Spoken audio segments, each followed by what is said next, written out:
Kim Hyuchin is a man who remembers the world ending, and now he is walking through the ruins of it.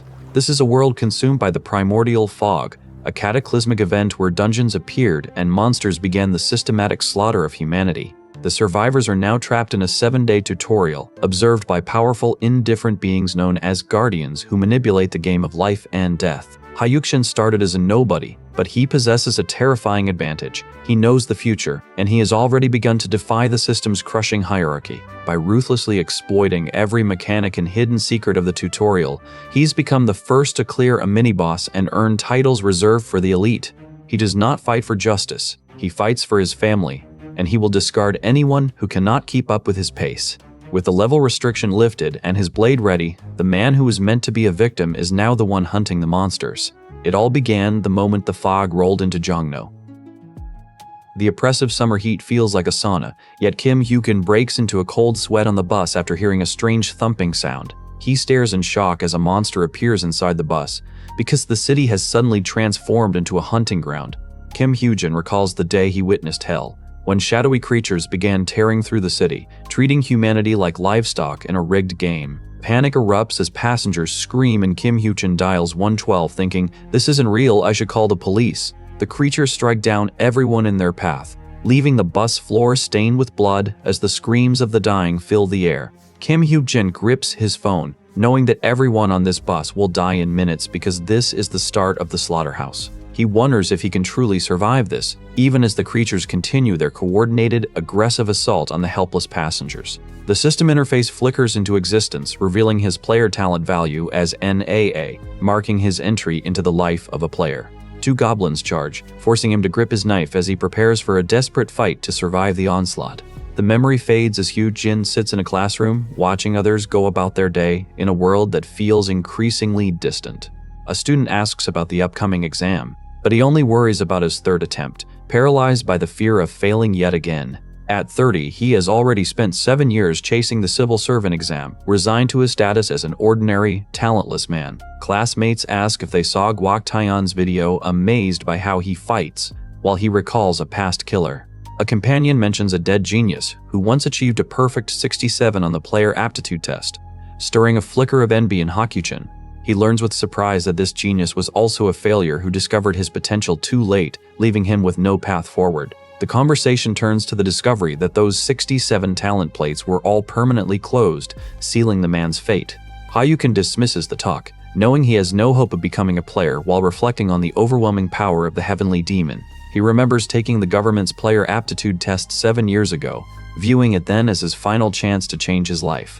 The HR head of the Players Association personally delivered the results back then, leaving him to wonder even now why it happened the way it did.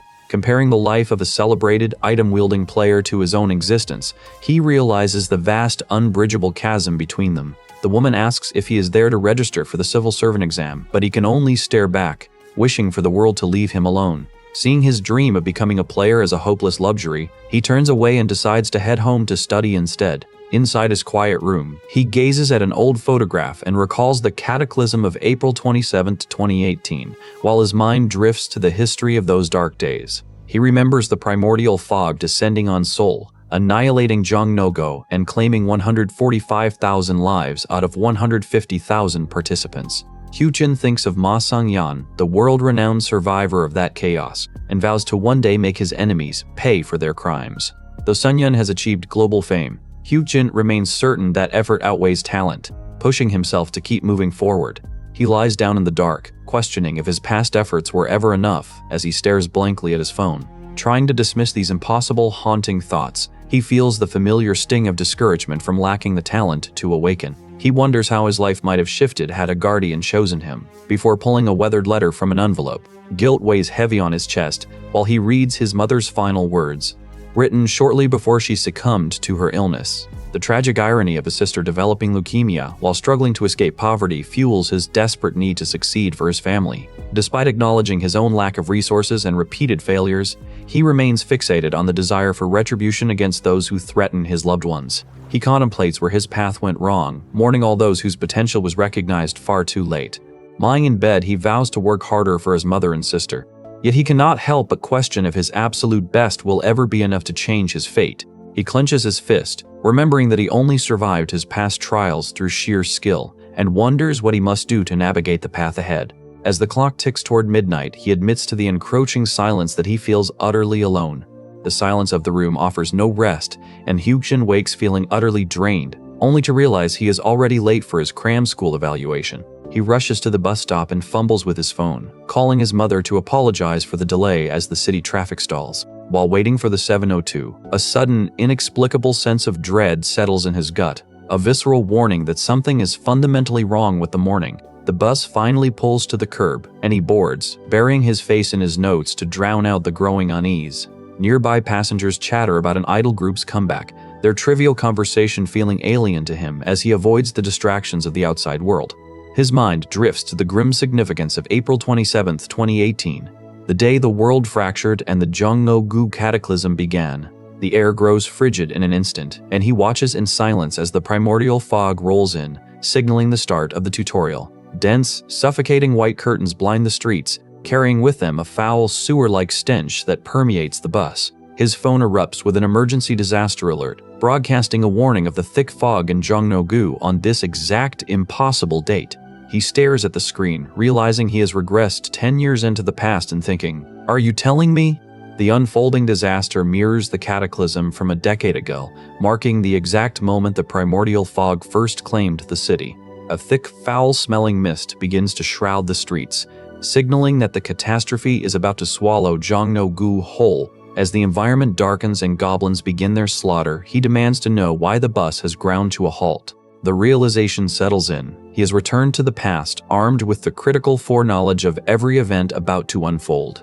A system interface suddenly manifests, commanding players to stand by and catching him entirely off guard. This is the return of the portal that opened over Jongno's soul 10 years ago to start the first tutorial. Monsters flood from dungeons without warning, initiating the week of carnage that saw countless people slaughtered. Over 150,000 lives vanished in Jongno alone, leaving behind a survival rate of a mere 3%. The survivors who cleared those dungeons provided combat footage that was later used to build virtual simulations for a recovering world. Having memorized every recorded raid, he cleared those virtual dungeons hundreds of times, unknowingly preparing for a future he never expected to relive. The world's former greatest player watches the system notifications appear, confirming beyond all doubt that he has truly traveled back in time. Sudden pain racks his body as the bus impacts something and the passengers erupt in panic while the dense fog blinds them.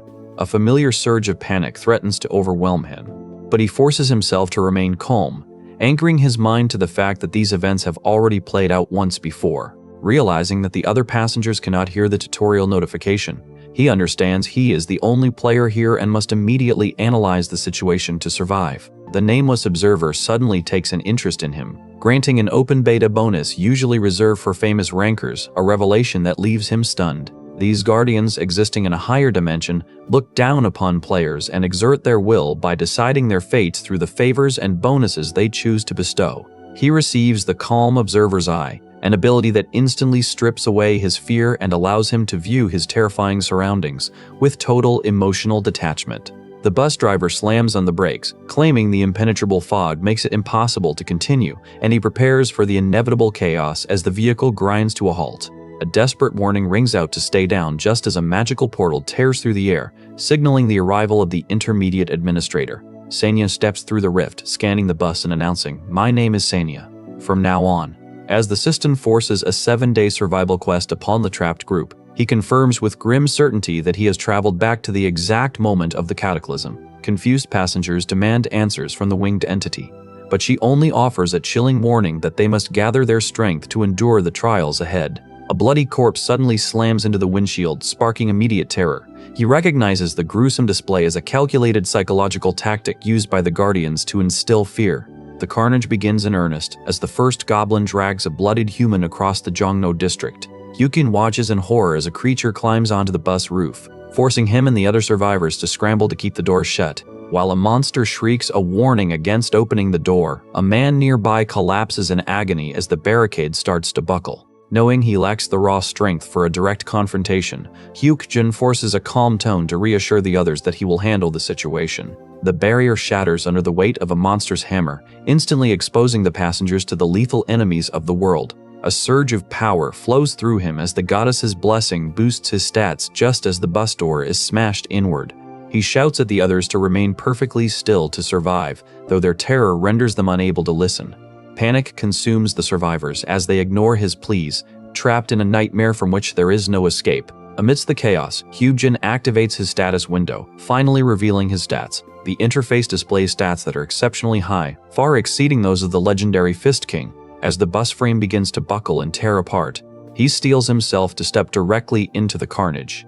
Monsters swarm the interior, stabbing passengers who scream, "Save me!" and "Stay away!" The slaughter continues as the bus floor runs slick with blood, while victims cry out in vain against the encroaching goblins. One goblin beats a cowering human relentlessly until Hyukjin moves to approach the wounded man. He relies on the calm observer's eye to maintain the absolute stillness required to trigger the bus's conditional safe zone.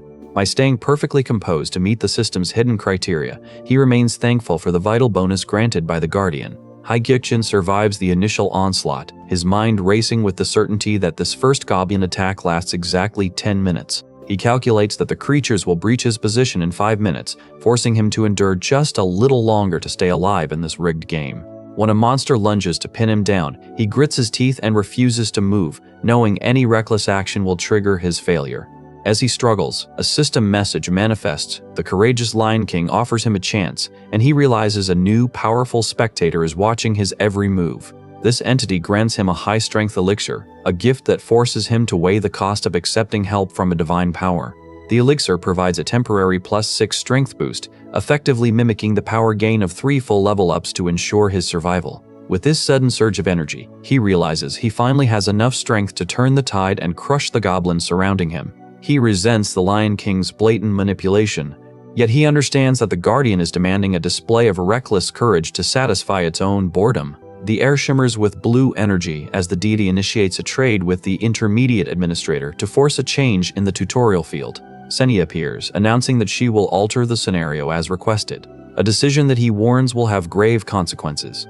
He realizes the Guardian is playing a dangerous game, silently promising his enemies that he will make them taste total despair for their interference. Knowing the Lion King is a sadistic pervert who thrives on suffering, he watches in horror as the entity prepares to abolish the conditional safe zone entirely.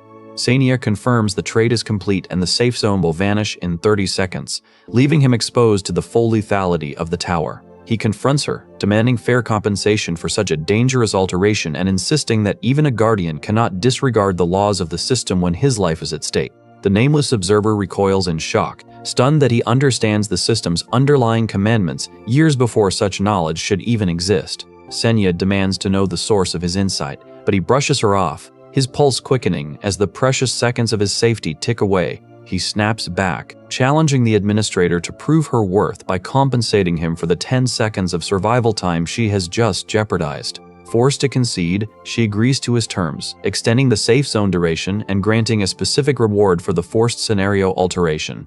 A rusted iron sword and a small bottle of lubricant materialize in his hands, a meager payout that leaves him feeling bitter about the trade. He grits his teeth, acutely aware that he has burned his primary leverage just to buy a fleeting moment of additional preparation.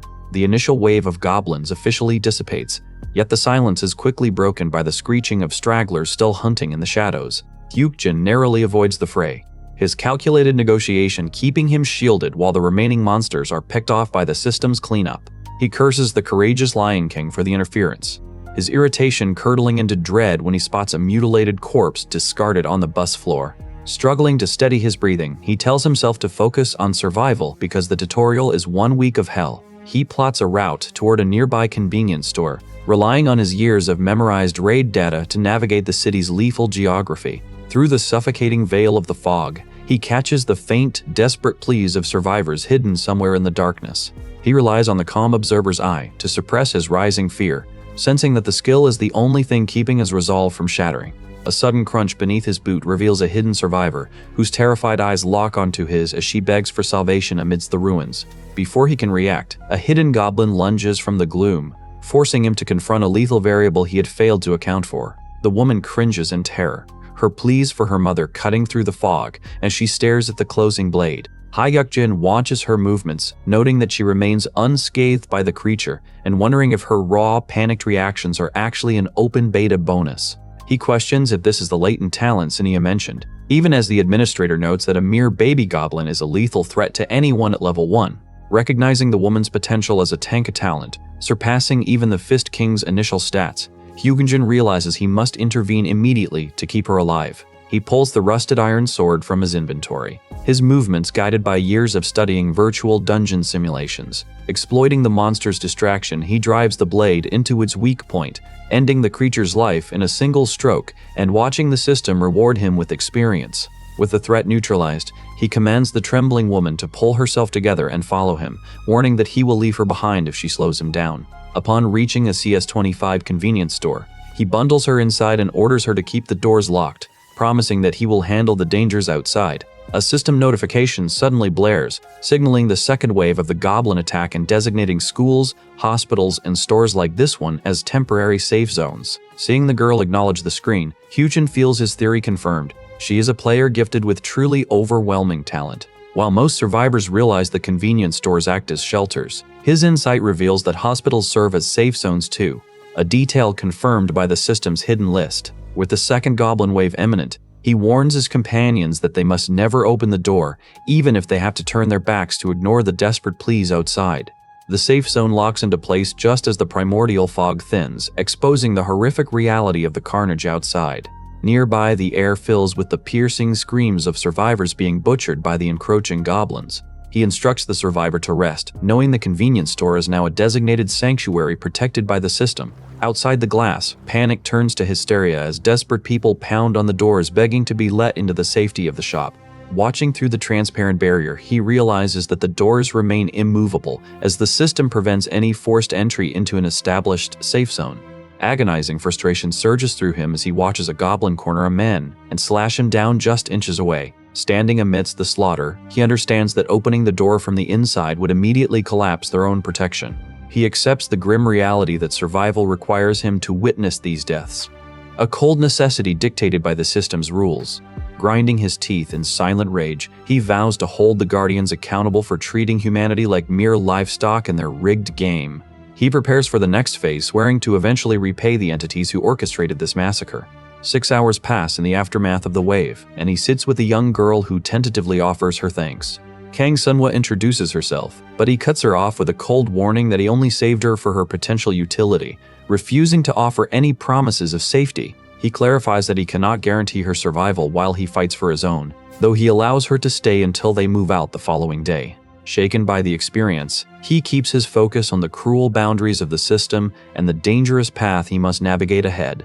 While the silence hangs heavy, he turns to the store refrigerator, checking his status window for hidden safe zones and uncovering the D-Tower parking garage on the second floor. Declaring that they must reach Gwanghwamun, he realizes Sunhwa cannot see these extra markers, yet he knows the tower is the pivotal tactical point for the current tutorial. Packing water bottles into his bag, he grips the strap until his knuckles turn white, leading her back out into the wreckage of the ruined city. They step over scattered bodies, and he glances at Sunhwa, who attempts a brave face despite the soul-crushing brutality of the scene. He urges her to maintain focus, questioning whether this desolation is the new, permanent reality of a world devoid of other survivors. Directing her gaze to the ground, he warns her to scan for anything slithering, which leads them to a pulsing, jelly-like blue slime. Identifying it as a neutral monster, he notes that slimes are the ideal training targets for a novice since their levels remain obscured. He dispatches the creature with a swift strike, gaining experience and 3 coins.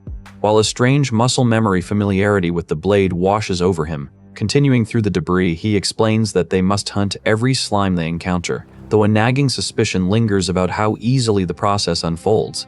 Inspecting his rusted iron sword, he assesses the weapon's meager 2 to 5 attack power, knowing the true threat is far from resolved. The blade feels like an extension of his own hand, and with her keen eyes tracking enemies, he quickly maneuvers to defeat his 5th target. He acknowledges her superior detection skills just as he hits level 2, prompting the system to grant him 2 bonus stats and 1 random attribute. Explaining the mechanics of leveling to a stunned Sunhwa, he commits to growing stronger alongside her to survive the coming days. As he fights, the memory skill pulses in his mind, providing a haunting clarity as if he has already bled through these battles 1,000 times before. He swings his blade with clinical precision, slicing through the air to repel the encroaching creatures. His progress feels unnervingly rapid. Having secured 2 random bonus stats, He realizes he has surpassed a milestone even the legendary Fist King found difficult to reach. Reflecting on the historical records of the tutorial ender, he knows that achieving level 3 at this pace is statistically impossible. A sudden, dark sensation pulses through him as the Demon King's greed activates, instantly draining the stats of his target to 0. The irony is not lost on him, recalling his aptitude retest where he was branded a talentless failure. While he wonders if he is merely an early bloomer, he pushes the doubt aside, knowing growth is the only currency that matters in this hell. His rapid ascent to level 3 begins to draw the predatory attention of the Guardians watching from the void. He steels his resolve, fully aware that surviving these trials is the only path toward his ultimate goal. In 3 years, a 1 billion won potion will hit the market, and he intends to secure the wealth needed to cure his mother. Every drop of effort is channeled toward that future, forcing him to endure the present with grim determination. As they fight their way through the D Tower, a voice warns him he has hit the human limit, yet he breaks through to level 5, surging with new bonus stats. Unlocking a new aspect of the system, he contemplates whether to eliminate a nearby threat or reserve his energy. He discovers the party interface and extends an invitation to Sunhwa, officially forging their alliance. Sunhwa gains the capacity for rapid growth, while the nameless guardian observes their partnership with intense voyeuristic interest. She clings to his side, pleading not to be abandoned, her voice trembling with the weight of her trauma. Though he feels a flicker of pity, he remains cold and focused on their survival, demanding she prove her worth through decisive action. They approach their target on the first floor of the D Tower, though he harbors a secret fear that he may be unable to protect her. While they advance, Sunhwa freezes, pointing out a level 3 city fox blocking their path. A disembodied voice cuts through his thoughts, commanding him to hold his questions and simply listen. Ignoring the creature's low growl, King signals Sunhwa to stay low, explaining that the city fox is a passive beast that only retaliates if provoked. They must slip past it to avoid a pointless fight. Their stealth is cut short when they stumble upon a girl trapped in an alley, surrounded by a snarling pack of white wolves that force their hand. He notes the pack is being baited by a strange technique, but his focus shifts to the mounting danger, fearing the sheer volume of enemies will overwhelm Sunhwa. Shifting to lethal efficiency, he lunges for the wolves' necks, carving through the pack with precise strikes to clear the path. With the threat neutralized, he activates his status window, heart rate steadying as he confirms his level has surged to 8. Senia manifests in the flickering air to question his unnatural rate of progress, prompting him to gesture coolly for her to scan his status and see the truth for herself. While the nameless observer and other watching guardians ripple with shock, Hyukjin stares at his own skewed stat distribution, finding the deviation from standard level 8 parameters deeply suspicious. He decides to capitalize on this momentum, turning to Sunhwa with a stern warning that total obedience to his instructions is the only way she survives the D Tower raid. The pair pauses to catch their breath amidst the cooling corpses, the system chiming to confirm their substantial experience gain. After outfitting her with the worn iron gauntlets, he deems their preparations complete and leads her toward the looming entrance of the tower. Satisfied that they meet the level 5 threshold, he selects the prompt, watching as the world dissolves and pulls them into the digital void of the tutorial dungeon. Goblins materialize instantly within the space, their screeches of surprise echoing as they realize their territory has been breached. Hyukjin briefly confirms the strategy with Sunhwa, disbands their party to maximize their individual combat efficiency, and orders her to launch the first strike. Hyukjin fights off bird-like monsters as Sunhwa lands a punch on a nearby creature. He notes the tactical difference here, as the D Tower houses hostile goblins alongside neutral city wolves. Sunhwa prioritizes the goblins, keeping the wolves passive to avoid being overwhelmed by unnecessary combat. He watches in genuine surprise as she fights with instinctual grace, avoiding every goblin strike without taking a scratch. After giving her a brief moment to catch her breath, he signals that the floor's mini-boss will spawn the moment the last monster falls. Yuken commands her to finish the remaining goblins while he moves ahead to scout the encroaching threat. A wolf-like creature lets out a low growl, and in the sudden movement, Sunhwa is knocked back into him, catching him off guard. He readies his blade to clear the remaining pests, but a sudden, unnatural pause freezes the entire field in place. The nameless observer, the courageous Lion King, and other anonymous guardians watch with bated breath as the system halts. Hyukjin realizes he is trapped by a high-level administrator skill, staring in shock at his own distorted reflection in the stillness. When Senia appears, he demands to know why she would waste such an expensive, rare item on a player like him. She counters by questioning if he has been manipulating the tutorial all along, dismissing his desperate actions as foolish. Hyuk-jin retorts that he knows the level 13 Goblin Soldier mini-boss is far beyond their current capacity to defeat. He warns her that he refuses to be stopped, questioning why she would intentionally incite a fight that guarantees their death. Suspecting she is lying about her true intentions, he realizes she is only forcing his survival for her own ulterior benefit. He accepts that he is merely rare content for her to showcase to the Guardians, a disposable pawn in the tower's game. He notes the absence of this winged being in his future memories. Instantly sensing she is far from a normal human, mocking her lack of excuses, he labels her an incompetent administrator who was likely discarded before her career even truly began. When she demands to know if he is insulting her, he confirms she is failing to leverage their current situation to properly entertain the Guardians.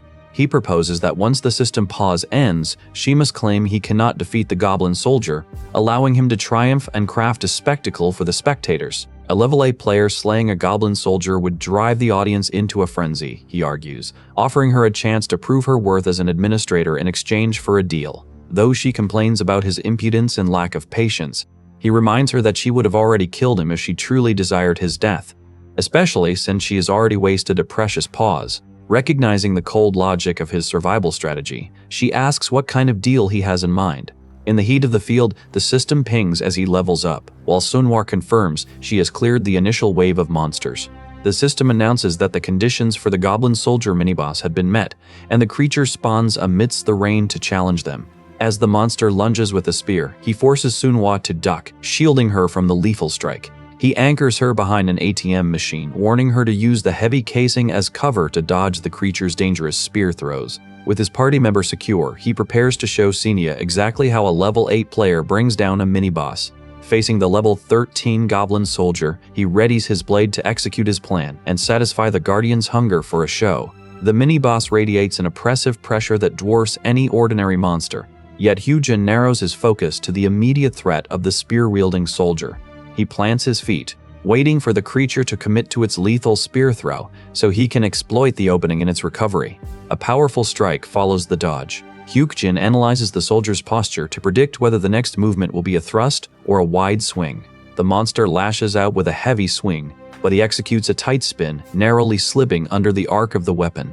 His blade bites into the goblin's hide, though the shallow cut barely registers against the mini-boss's thick, armored defenses. As the creature winds up for a piercing stab, he wonders if this heightened sense of danger is the true weight of a main character's life. Bracing for the incoming strike, he lands firmly, his calm demeanor confirming that his foreknowledge is the only thing keeping him alive.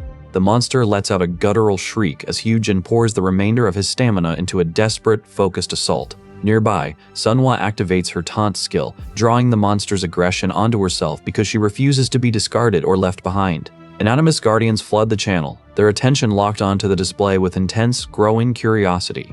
They are stunned by the spectacle, unable to reconcile his overwhelming combat prowess with his status as a mere level 8 player. Watching his precise footwork, they observe him fighting well beyond his grade, while the soldier sneers, mocking his inevitable exhaustion. The creature relies on its superior defense, confident that it can outlast his weaker attacks until he finally collapses from fatigue. Catching his breath, Hyuk-jin shouts for Sunhwa to finish the remaining goblins, prompting her to command her summoned wolves to tear through the mob. As the lesser monsters fall, the system chimes to indicate that both players have successfully siphoned experience points from the kills. Hyuk-jin mocks the goblin's persistence, and the sudden ping of a level-up notification draws a wave of amazement from the watching spectators. Though the monster regenerates and lunges, he realizes the surge of energy from hitting level 9 has fully restored his health and cleared his fatigue. He plans to exploit this rapid growth to recover, signaling Sunhwa to maintain her distance so he can continue to share her experience and sustain the fight. He remains fixated on the creature's back, waiting for a single opening to strike at its neck. His status window flickers, signaling that one more kill will trigger a level up to mend his battered body. The monster lets out a shrill, piercing screech and lunges, forcing Hyuk-jin to brace himself as the heavy impact slams into his torso.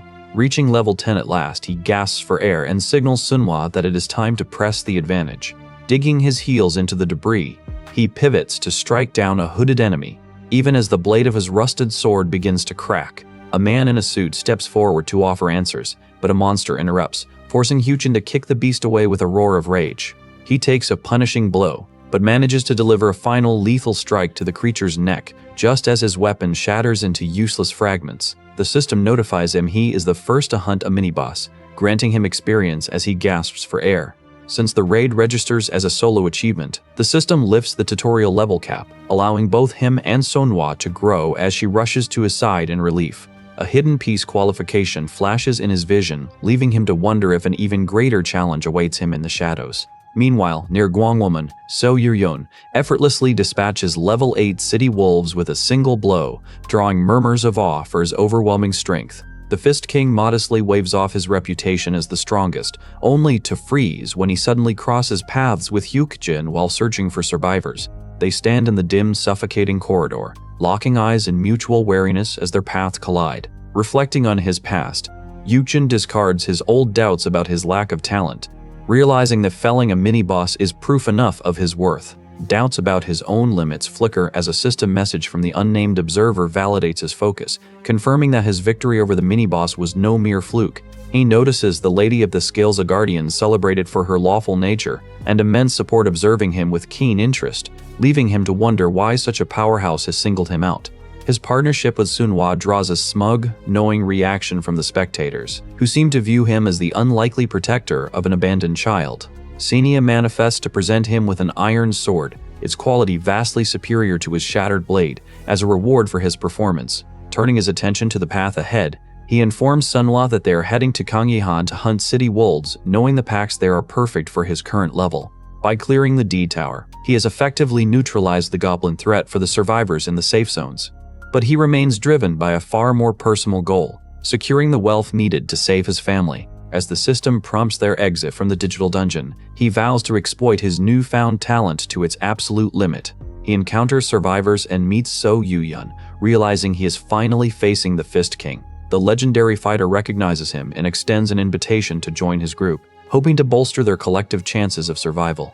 He politely declines the offer, confident that he and Sonhwa can manage on their own, a refusal that leaves the onlookers baffled by his apparent arrogance.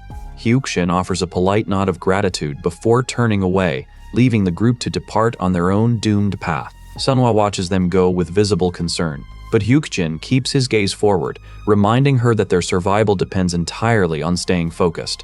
He keeps his internal doubts to himself, well aware from the Fist King's own memoir that So Yuyeon's party is destined for slaughter once they enter the D Tower. Choosing to protect Sonhwa instead, he refuses to join them, knowing that following their lead is a guaranteed path to regret and death. As they scout the vicinity, Sonhwa catches sight of movement in the distance, and they immediately move to intercept. She deploys her taunt skill to fix the wolves' attention while Hyukjin strikes, favoring the reach of his bat over the risk of hand-to-hand combat. He cuts through the pack with relentless efficiency, driven by the need to push past level 10 while the tutorial's level cap remains broken. Survival demands he exceed that threshold quickly, as the lethality of the tutorial intensifies with every passing moment. A precise, calculated strike fells the final city wolf, providing the exact amount of experience required for his next advancement. Sonhwa notes that the bat is much more comfortable for hunting than her fists, just as her brother suggested. Suddenly, a notification pulses in the air, announcing that Hyukjin has reached level 11, marking him as the first player to hit the milestone. Viewing this simply as the necessary return on his effort, he tells Sonhwa they will pause for the night and resume the hunt tomorrow. The system chimes again, bestowing upon him the new title of the First Pioneer. He realizes this hidden achievement was only unlocked because he broke the level restriction first, a feat previously thought impossible. When Sonhwa asks if he is holding up, he brushes it off and keeps moving, eager to track down more targets. Watching from the shadows, Senia begins to suspect the Guardians are manipulating these secret mechanics and resolves to uncover the truth. Hyukjin maintains his iron composure, promising that he will handle every variable to ensure they survive this rigged game. He and Sonhwa reach the hospital safe zone, accompanied by a visibly tense Senia, whose gaze fixates on him as the Guardians grow increasingly obsessed with his trajectory. Observing her agitation, he understands that because the system restricts Guardians from knowing a player's title unless it is spoken aloud, they are using her to pressure him for intel. When she probes for details on his new title, he deflects, refusing to confirm if it is the First Pioneer, to keep the entities guessing and maintain his leverage. He offers no comfort for her distress, choosing to leave the divine spectators in the dark regarding the true extent of his capabilities. Shifting focus to the survivors near Gwanhwamun, he gathers them to explain that a nearby dungeon holds the rewards they need to grow strong in this transformed reality. Yuyeon and his companions agree to the proposal, committing to prepare and strike the dungeon together the following day. Back at Cheongye Cheetah Brot, They hunt the respawning city wolves to farm coins and experience. With this systematic slaughter, his level climbs to 12, and his inventory swells with 6,012 coins and a collection of mutant wolf's fangs. He concludes the search for the last target, but the system's reaction after his strike creates a strange tension. A red notification flares in his vision. By hitting level 12 and killing 500 wolves, he has triggered a hidden piece that pulls him into an encounter he had hoped to delay. Though a voice offers a flicker of calm, the system abruptly shatters the silence to announce the arrival of the dungeon boss, the lycanthrope, king of the wolves. Red energy crackles as Hyukshin identifies the looming threat as a lycanthrope. He yells for Sunhwa to flee, but she freezes, paralyzed by the sheer terror of the beast's sudden manifestation. The king of the wolves impacts the ground with a force that shatters the pavement, its rage erupting in a thunderous, soul-shaking howl. This sonic assault triggers a status effect, forcing Sunhwa to collapse in agony as she cries out his name. Hyukshin shouts for her to take cover behind a nearby vehicle, desperate to shield her while he squares off against the monster alone. He recognizes this hidden piece as an event far exceeding standard tutorial parameters, as the lycanthrope's physical presence rivals the horrors of the D-Tower. Because the creature's level remains masked, he understands this is a lethal challenge. Yet with no path for retreat, he has no choice but to stand his ground. He downs a high-strength elixir to surge with 6 additional points of power, channeling the legendary raid tactics of the great explorer Jackson. The lycanthrope lets out a deafening roar, leaving Sunhwa to tremble in her hiding spot as she wonders if Hyukshin can possibly survive the onslaught. Sunhwa panics because the monster's level is hidden, and he realizes this confirms he is outmatched. Staring down the beast, he recognizes the 10-level gap and realizes that defeating this opponent is practically impossible. Lessons from the past echo in his mind, warning that these creatures are impossibly fast, leaving avoidance as the only viable strategy. Yet, he recalls the one specific solution to force a victory when flight is no longer an option, prompting a quick search through his inventory. He retrieves the high-quality lubricant, banking on its properties to swing the momentum of this lethal duel. The lycanthrope lunges, its heavy body crashing down in a cloud of dust as it begins its relentless combat pattern. Predicting the beast's next move, he shifts his stance to strike at the exact point where its shadow forms upon landing. The monster steps into the liquid, and he decides to attack while the elixir strengthens him. He remembers the grim advice to exploit any environmental weakness, including forcing the creature into the nearby water. Emerging from the depths, the monster has visibly shrunk, its imposing stature stripped away by the soaking. He tells Sunhwa that the water causes the boss to shrink and lose its power. When she asks if he is a martial arts expert, he brushes the question aside, claiming he only ever studied for exams and is merely using cheap tricks. A final, decisive strike secures the kill, and the system chimes to confirm his level has risen to 13. Reflecting on his mentor's teachings about using mana to perceive the truth, he wonders if that hidden level was the cause of his earlier clouded vision. With the lycanthrope finally vanquished, he watches his status window pulse as he ascends to level 15. The Nameless Observer and the Lady of the Scales bestow coin rewards for the feat, though the courageous Lion King expresses nothing but cold disdain for his unconventional tactics. He turns his attention to Senia, who manifests immediately, and challenges her to confirm if his calculated strategy remains valid within the rigid tutorial framework. She verifies his new level and unveils the item shop, a privilege reserved for the rare few who reach level 15 before the tutorial concludes.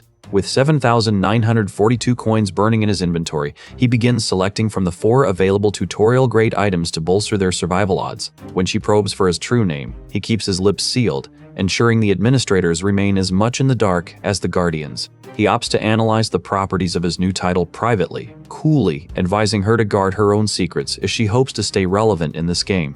This excellent hunter title provides a permanent combat advantage against non-sentient life, a crucial edge for the upcoming dungeon raids. Turning to Sunhwa, he signals that it is time to advance to the second floor of the D-Tower to confront a threat that makes the goblin soldiers seem trivial. Far from their position, a man lies gasping in the dirt, his body failing as he faces an opponent that defies all logic. The orc roars, leading the group to wonder how they could possibly win against such a monster. Driven by the raw terror of impending death, the man lunges forward, throwing a desperate singular punch that barely registers against the beast.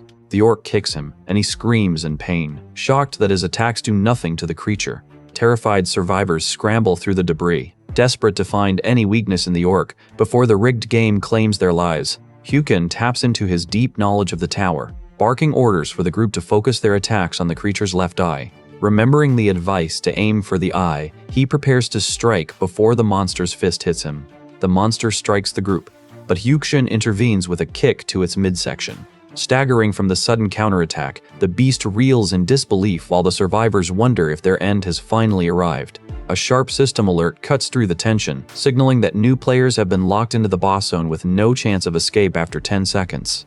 Observing the shifting environment, Hyukjin notes the absence of a player limit, confirming the trap is snapped shut around them. He identifies the intruder as an orc warrior, the true boss of the tutorial, and spots Yuyu lying unconscious among the heap of wounded. Reaching into his inventory, he pulls out several low cure potions to stabilize the fallen, ignoring their frantic, tearful warnings to flee the dungeon. Hyukjin hands the vials to Sunhwa, ordering her to distribute them and keep the recovered player safe while he draws the boss's attention. Despite the injured man's desperate screams for him to run, the magic troll stomps onto the floor, effectively cutting off any path to safety. He braces for the confrontation, acutely aware that the troll's legendary vitality and resistance to physical trauma make it a nightmarish opponent. This behemoth serves as a perfect hard counter to Yu Yun's unarmed combat style, as its hide nullifies the impact of standard physical strikes. Capitalizing on the monster's immense bulk, Hyukjin watches for the telltale sluggishness in its movements to time his next strike. He narrowly evades a lumbering swing and slashes at the troll, all while feeling the gaze of a mysterious observer tracking his every move from the shadows. He swings his blade, realizing that direct combat is the only viable strategy since he must exhaust the beast to secure a win. Memories surface of the Fist King once claiming the tutorial ender title by relentlessly stacking damage before the troll could regenerate. Mirroring that lethal efficiency, he unleashes a flurry of strikes to prevent recovery while Sunhwa watches in disbelief, quickly handing him a restorative potion. The excellent player title activates, allowing him to track the monster's complex trajectories while he consumes store-bought potions to sustain his stamina through the grueling attrition. He remains vigilant against the creature's hidden abilities, bracing himself within the mist to challenge the beast as the fight stretches into an agonizing marathon. Witnesses stare in shock, wondering how long this intense hour-long confrontation has actually lasted as he continues his relentless assault. Drained of energy, he realizes this feat of endurance surpasses even the Fist King's legendary capabilities, pushing his physical limits to the absolute brink. After 5 hours of fighting, he realizes how difficult it is to wear down a creature that refuses to fall. He notes that his past self would never attempt this, but he must stay focused to secure the kill. With 15 minutes remaining to finish the job, a system notification stuns him as the courageous Lion King grants a favor, boosting his next attack by 100%. He recognizes the Lion King and strikes, dealing double damage that forces a roar of agony from the monster as its plans are ruined. The creature's end is forced by this unwanted intervention, and a furious Hyukjin curses the courageous Lion King for hijacking the outcome of the battle.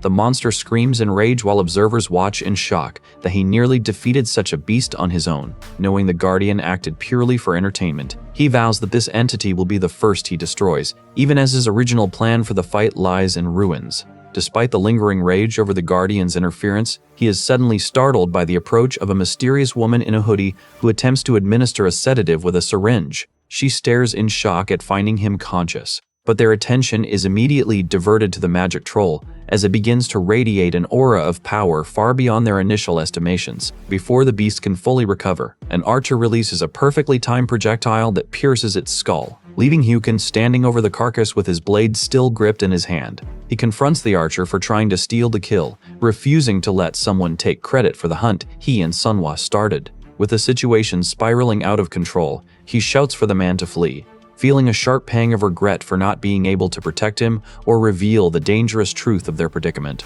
He suppresses the troll's consciousness, but the beast breaks its mental bonds and enters a berserker state, destabilizing the system. Realizing the boss zone restrictions have evaporated, he bellows for Sunhwa to run as they scramble toward the nearest escalator to escape the rampaging monster. The system says the escalator holds 15, but a creature lunges from the shadows, grabs a man, and crushes him against the wall. He watches his companion collapse into a pool of blood as the creature looms over the carnage to block their path. Biting back his frustration, he accepts the weight of the disaster, acknowledging that his failure to anticipate the greed of other players and the hunger of the Guardians has placed everyone in mortal peril. With the berserk troll no longer contained to the second floor, he decides they have no choice but to descend to the second underground level, the final refuge remaining in the tower. As they descend toward the second underground floor, Hyukjin finds a new safe zone. But a door swings open and he lunges to shield Sunhwa from the breach. A creature emerges, its heavy footsteps confirming that the previous inhabitants are dead. The beast roars in fury and panic surges through him as he realizes he must confront this terror to survive. Sunhwa cries out as they are struck, the sheer force of the assault sending them crashing into one another. He forces himself into a state of absolute calm, aware that even a single glancing blow from the monster will prove fatal. He tries to scramble up the stairs but freezes when the system blares a warning of a critical situation. Abruptly, the system forcibly awakens his dormant sixth sense, allowing him to perceive the boss's movements without needing to look. Facing certain death, they are caught in the monster's strike, leaving Sunhwa severely injured. He screams her name as the creature lunges, his mind consumed by the vow that everyone will die if he fails. Impressed by their courage, the Lady of the Scales grants Sunhwa the Platinum Shield, which she instantly activates. She raises the barrier to block the excessive force, though the impact leaves her coughing up blood. Realizing she used the skill to save him, his relief instantly curdles into horror as he feels her body go limp in his arms. With his companion unconscious, he carries her toward their destination while the monster looms close behind them. He crashes through the glass with Sunhwa in his arms, desperate to reach the safety of the day tower parking garage. A monster lunges as he lands, forcing him to hold his defensive position because the garage is their only sanctuary. Though the magic troll is blocked by the safe zone, other threats loom, even as the berserk beast hammers fruitlessly against the threshold. Hyuk-jin smiles through the adrenaline, attributing their narrow survival to his own calculated skill, then urgently shakes Sunhwa to wake her. He realizes her arm went limp because she blocked a lethal strike with a hidden skill, an act that prevented a fatal brain injury. The monster roars in agony, and sensing its health is finally failing, he grips a vial to finish the job. He shatters the glass and strikes, shielding Sunhwa as the creature collapses under the weight of the final blow. A system notification confirms the magic troll is dead, officially recording him as the hunter. Sinia appears to acknowledge the achievement as his, just as the tutorial field begins its deactivation sequence. With the quest cleared, the system begins calculating the next stage of difficulty based on the 5,087 survivors. He stares in confusion, noting the count matches his memories perfectly despite the fact that his own survival should have altered the outcome. The system awards the Tutorial Ender title to So Yu-yun, who is listed as dead in the Hall of Fame, exactly as he remembers. Dismissing the unsettling realization, he turns to Sinia to invoke her previous trade offer, demanding she raise his item shop rank immediately to save Sunhwa. Hyuk-jin stares at the system interface, his brows furrowing as he sees his item shop rank remains at beginner. He demands an immediate upgrade to secure the supplies needed to save Sunhwa. Senia claims the rank will rise naturally once the tutorial concludes, but he pushes for a binding subscription contract to solidify their deal. He spends 4,000 coins on 10 cure potions, forcing a formal agreement that restricts all other Guardian surveillance to Senia alone. This contract locks their fates together, ensuring that as he acts as a designated troublemaker, she reaps the rewards tied to his rising entertainment value. He pauses to reflect, admitting internally that he only took these risks because Sunhwa saved his life, creating a debt he refuses to ignore. Inside the quiet parking garage, Sunhwa remains lost in a daze while he vows to do whatever it takes to ensure her survival. Desperation creeps into his voice as he pleads for her to wake, finally catching her as her strength fails and she faints into his arms. Silence fills the garage, leaving him to watch over her with a heavy, distressed heart while they wait for the system to stabilize. When she finally stirs and wakes in shock, he exhales a long breath of relief, confirming that they have both made it through the nightmare alive. As she struggles to process her survival, he confronts her about her earlier fear of being a burden and dragging him down. He tells her plainly that leaving her behind would have been a waste, scratching his neck awkwardly as he reaffirms their bond. Overcome by the sudden release of emotion, she weeps, finally understanding that she has not been abandoned to this hell. He turns his attention to Senia, directing her to finalize their individual rewards while continuing to press for his shop rank to be raised. The administrator pauses, a flicker of shock crossing her features as she realizes they have yet to process the necessary contract paperwork. Cutting off her hesitation, he demands she stop the stalling and proceed immediately with the reward presentation. Sparks of electrical energy surge through the garage as system screens materialize in the air, displaying a jackpot of rewards that leaves him stunned. With the tutorial closed, he surveys his notifications, securing his position as a player in the Guardians game. He surveys the deluge of notifications, noting that while the tutorial ender title goes to the fallen So Yu-yun, His own calculated strategies have secured a superior haul. The system output shifts noticeably from his past life, confirming that his deliberate interference has fundamentally altered the expected sequence of events. Glancing at his status window, he sees his level has climbed to 18. Meanwhile, Senia notes that his excellent hunter title has ascended in rank. He brushes aside her attempt to explain the mechanics, preferring to parse the new data through his own direct observation. A surge of satisfaction hits him as he confirms the excellent player title now grants a 20% boost to damage and speed, alongside the excellent strike skill that pierces through special defenses. Stunned by the sheer potency of a tutorial reward, he quickly identifies the underlying conditions for this upgrade, preparing to exploit this hidden edge. The system logs indicate that because he hunted the lycanthrope ahead of schedule, he unlocked this rare title, a feat he finds staggering even with his foreknowledge. Yet these boons pale in comparison to his final, most critical reward, the ability to initiate a permanent fusion process. Triggering the sequence, he realizes this method of strengthening is a closely guarded secret of high rankers. Finally grasping the true, layered depth of the system, he selects Sixth Sense and Calm Observer's Eye for the procedure, intending to merge them into a single, maximized potential. Acceptance of the prompt triggers an immediate, visceral warning from the interface, notifying him that the fusion carries a lethal risk of excruciating pain. Agony erupts in his chest, sending him gasping to the floor as his body rejects the sudden surge of magical energy. Sunhwa watches in horror as he collapses, and system alerts confirm that failing to endure this torment will result in death. Bleeding from his pores and screaming into the silence, he curses the system for concealing this deadly, agonizing side effect of the fusion. His vision fractures into a blur, and his frame convulses under the raw, magical discharge, leaving Sunhwa to cry out in terror. Utterly helpless to alleviate his suffering, agony tears through his nerves, yet he forces himself to breathe as the system confirms the fusion of his skills into the eye of perception. A spectral figure manifests amidst the dissipating fog, signaling that his body has finally adapted to the overwhelming surge of power. Consciousness returns slowly in a sterile hospital room, where he lies disoriented, questioning if the phantom alarms ringing in his ears are real. He glances toward the bedside and activates his new ability, instantly perceiving his sister Ah Young's status as an unawakened human, her heart still heavy with unspoken love. A sharp question leaves his lips, demanding to know how she spent the last week, and if she fled to avoid their parents' inevitable panic. Stopping in the doorway, she responds with characteristic bluntness, insisting that in this broken world, his survival is the only thing that holds meaning. Her composure shatters in the hallway, where she collapses into sobs, her voice trembling with the terror of nearly losing him. While he listens to every word from his bed, regret washes over him as he realizes his fused ability allows him to hear her hidden grief, a testament to the toll his journey has taken on her. He silently vows to secure his mother's recovery, determined to build a future where Ah Young no longer has to break her spirit at the factory. The path forward crystallizes in his mind. He is certain that he possesses the strength to fundamentally rewrite their destiny. A sudden movement draws his attention as Sunhwa bursts into the room, her tears flowing freely as she clings to him, still haunted by the fear that he would perish during the trial. He stares at the ceiling, thinking of the 7-day tutorial that killed so many, knowing he has survived that past. Turning his focus to the system interface, he clenches his fist, feeling the raw, unimaginable potential now coursing through his veins. With his strength solidified, he soon arrives at Seoul Station, where a blue portal suddenly manifests, sending nearby onlookers into a frantic panic. Watching the chaos unfold, his resolve sharpens.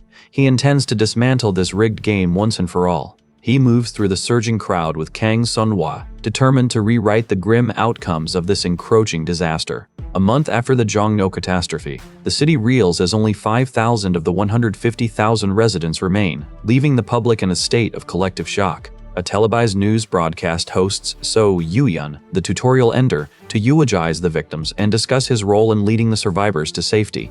The anchor presses him about his incredible strength and how he single-handedly dismantled monsters like goblins and city wolves. So Yoo-yeon remains visibly annoyed by the hero title, dismissing the praise as he stands in the cold rain. He humbly insists that he was merely lucky and that another player was the true hero who carried him through the ordeal. Clarifying to the public, he emphasizes that his words are not false humility, but a genuine admission of his own limitations. He recalls the man he saw with a young girl, acknowledging that this mysterious figure was of a much higher caliber and ultimately saved his life. So Yoo-yeon hopes this man is still alive, as he needs to repay the debt he owes him. Hyukjin approaches the Seoul Station gate, knowing from his past that this specific dungeon is fated to appear on June 7th. As civilians panic, he confirms to Sunhwa that they will enter the portal despite the system's strict requirement for 7 players. He stands protectively in the dark, realizing that the dungeon layout perfectly matches the records he studied in his previous life. Hagen notes that because he knows the specific patterns, the Seoul Station dungeon is actually simpler than the D-Tower, so he leads Sunhwa toward the entrance.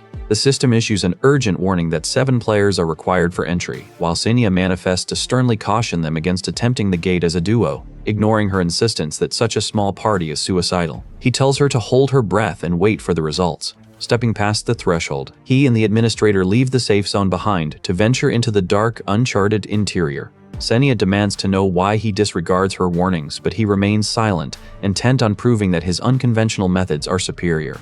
Back before the world fell, he had walked away from his job in the Yoido financial district, leaving his boss stunned and bewildered by his sudden departure. He recalls that decisive moment while pausing to gather his thoughts, then resumes his trek through city streets that are rapidly transforming into a landscape of chaos. Monsters like slimes now roam the pavement, and survivors have begun trading authenticated goods just to secure their next day of life. Realizing that prioritizing interactions with other players is the most efficient way to survive, he shifts his focus and prepares to move forward. When news reports confirm a gate has materialized at Seoul Station, he reacts with immediate, sharp recognition, identifying it as the same type that opened in Jongnu. Neptune, the new administrator, appears to verify that the dungeon is open, reiterating the standard requirement for a full party of 7. The administrator expresses open shock that they have already bypassed the gate requirements, reminding him that he is still missing 4 members. Ignoring the prodding, he warns Sunhwa to watch her footing in the damp, cavernous space and activates his calm observer's eye to scan for hidden threats. He glances at her status, noting that her diligent training has brought her to level 15, while his own statistics remain deceptively low. She suddenly points toward a fork in the tunnel, signaling their arrival at the entrance to the 7 forked pathways. He explains that the dungeon demands 7 participants because each of the 7 paths contains different essential items required for a successful clear. He steps forward to navigate the 7 forked pathways, preparing for the encroaching darkness alongside Sunhwa. Senya watches with growing concern, but Hyuchin reassures her that he fully understands the risks involved. He ventures into the cavern alone with his sword, instructing his companion to remain behind until he returns. Stepping onto the dusty floor, he activates the first route, Nepal's path, via the system interface. Runes swirl around him as he studies the mechanics of the Seoul Station dungeon. Hyuchin relies on a widely known hidden strategy to bypass the strict requirements, recalling this as one of the first dungeons ever discovered. Stepping onto the golden floor, he stands ready to exploit the dungeon's rules by triggering each pathway one by one. Activating Oyugo's path, he explains that opening each route sequentially significantly lowers the overall difficulty. He triggers Delancha's path, calculating that the difficulty will eventually drop to 1 for every pathway once all 7 are active. This loophole allows them to clear the entire dungeon without needing 7 people present simultaneously, a fact Sunhwa confirms. Glancing back, he double-checks his progress before confirming the successful activation of Nepal's path. Outside the station, a police officer tells panicked citizens to evacuate because a dungeon gate has appeared inside. The crowd reacts with audible alarm, while a mysterious figure observes the unfolding disaster from the periphery. The hooded man grits his teeth in irritation, cursing the sudden interference that blocks his intended path. He confronts the soldiers standing in his way, frustrated that these insects are interrupting his urgent business. A demon descends through the air, prompting nearby security guards to frantically demand his identity. Hyuchin watches the figure, recognizing him as the intermediate administrator Chris from the tutorial field. Such a high-ranking presence indicates that other players are likely trapped within this rigged game. When police officers threaten to open fire, the demon only laughs, mockingly questioning their resolve. He lunges forward, seizing an officer by the throat with a casual, irritated flick of his wrist. As the soldiers fire their weapons, he deflects the bullets with a magical barrier. Energy orbs manifest in his palms, which he launches to strike down the human livestock blocking his path. Blades of light flash through the air, killing the officers instantly. Ignoring the screams of the survivors, he orders them to retreat, dismissing their lives as nothing more than background noise. Having cleared the area, he pivots toward Huk Klojin, demanding that he finally start playing the game. A predatory smile spreads across his face as he identifies Hyuchin as a notable insect within the system. He offers a mocking greeting, noting that this is their first encounter since the tutorial concluded. Seo Juwon steps into view, smirking at the protagonist as their paths cross a month after the cataclysm. He taunts Hyujin as the tutorial ender, clearly impressed that such a weak player managed to survive this long. Hyujin recalls him from the goblin attack, remembering how he had ruthlessly enjoyed the slaughter of innocents. Juwon asks if he is here for the Soul Station dungeon, fully aware that the world has been forever altered.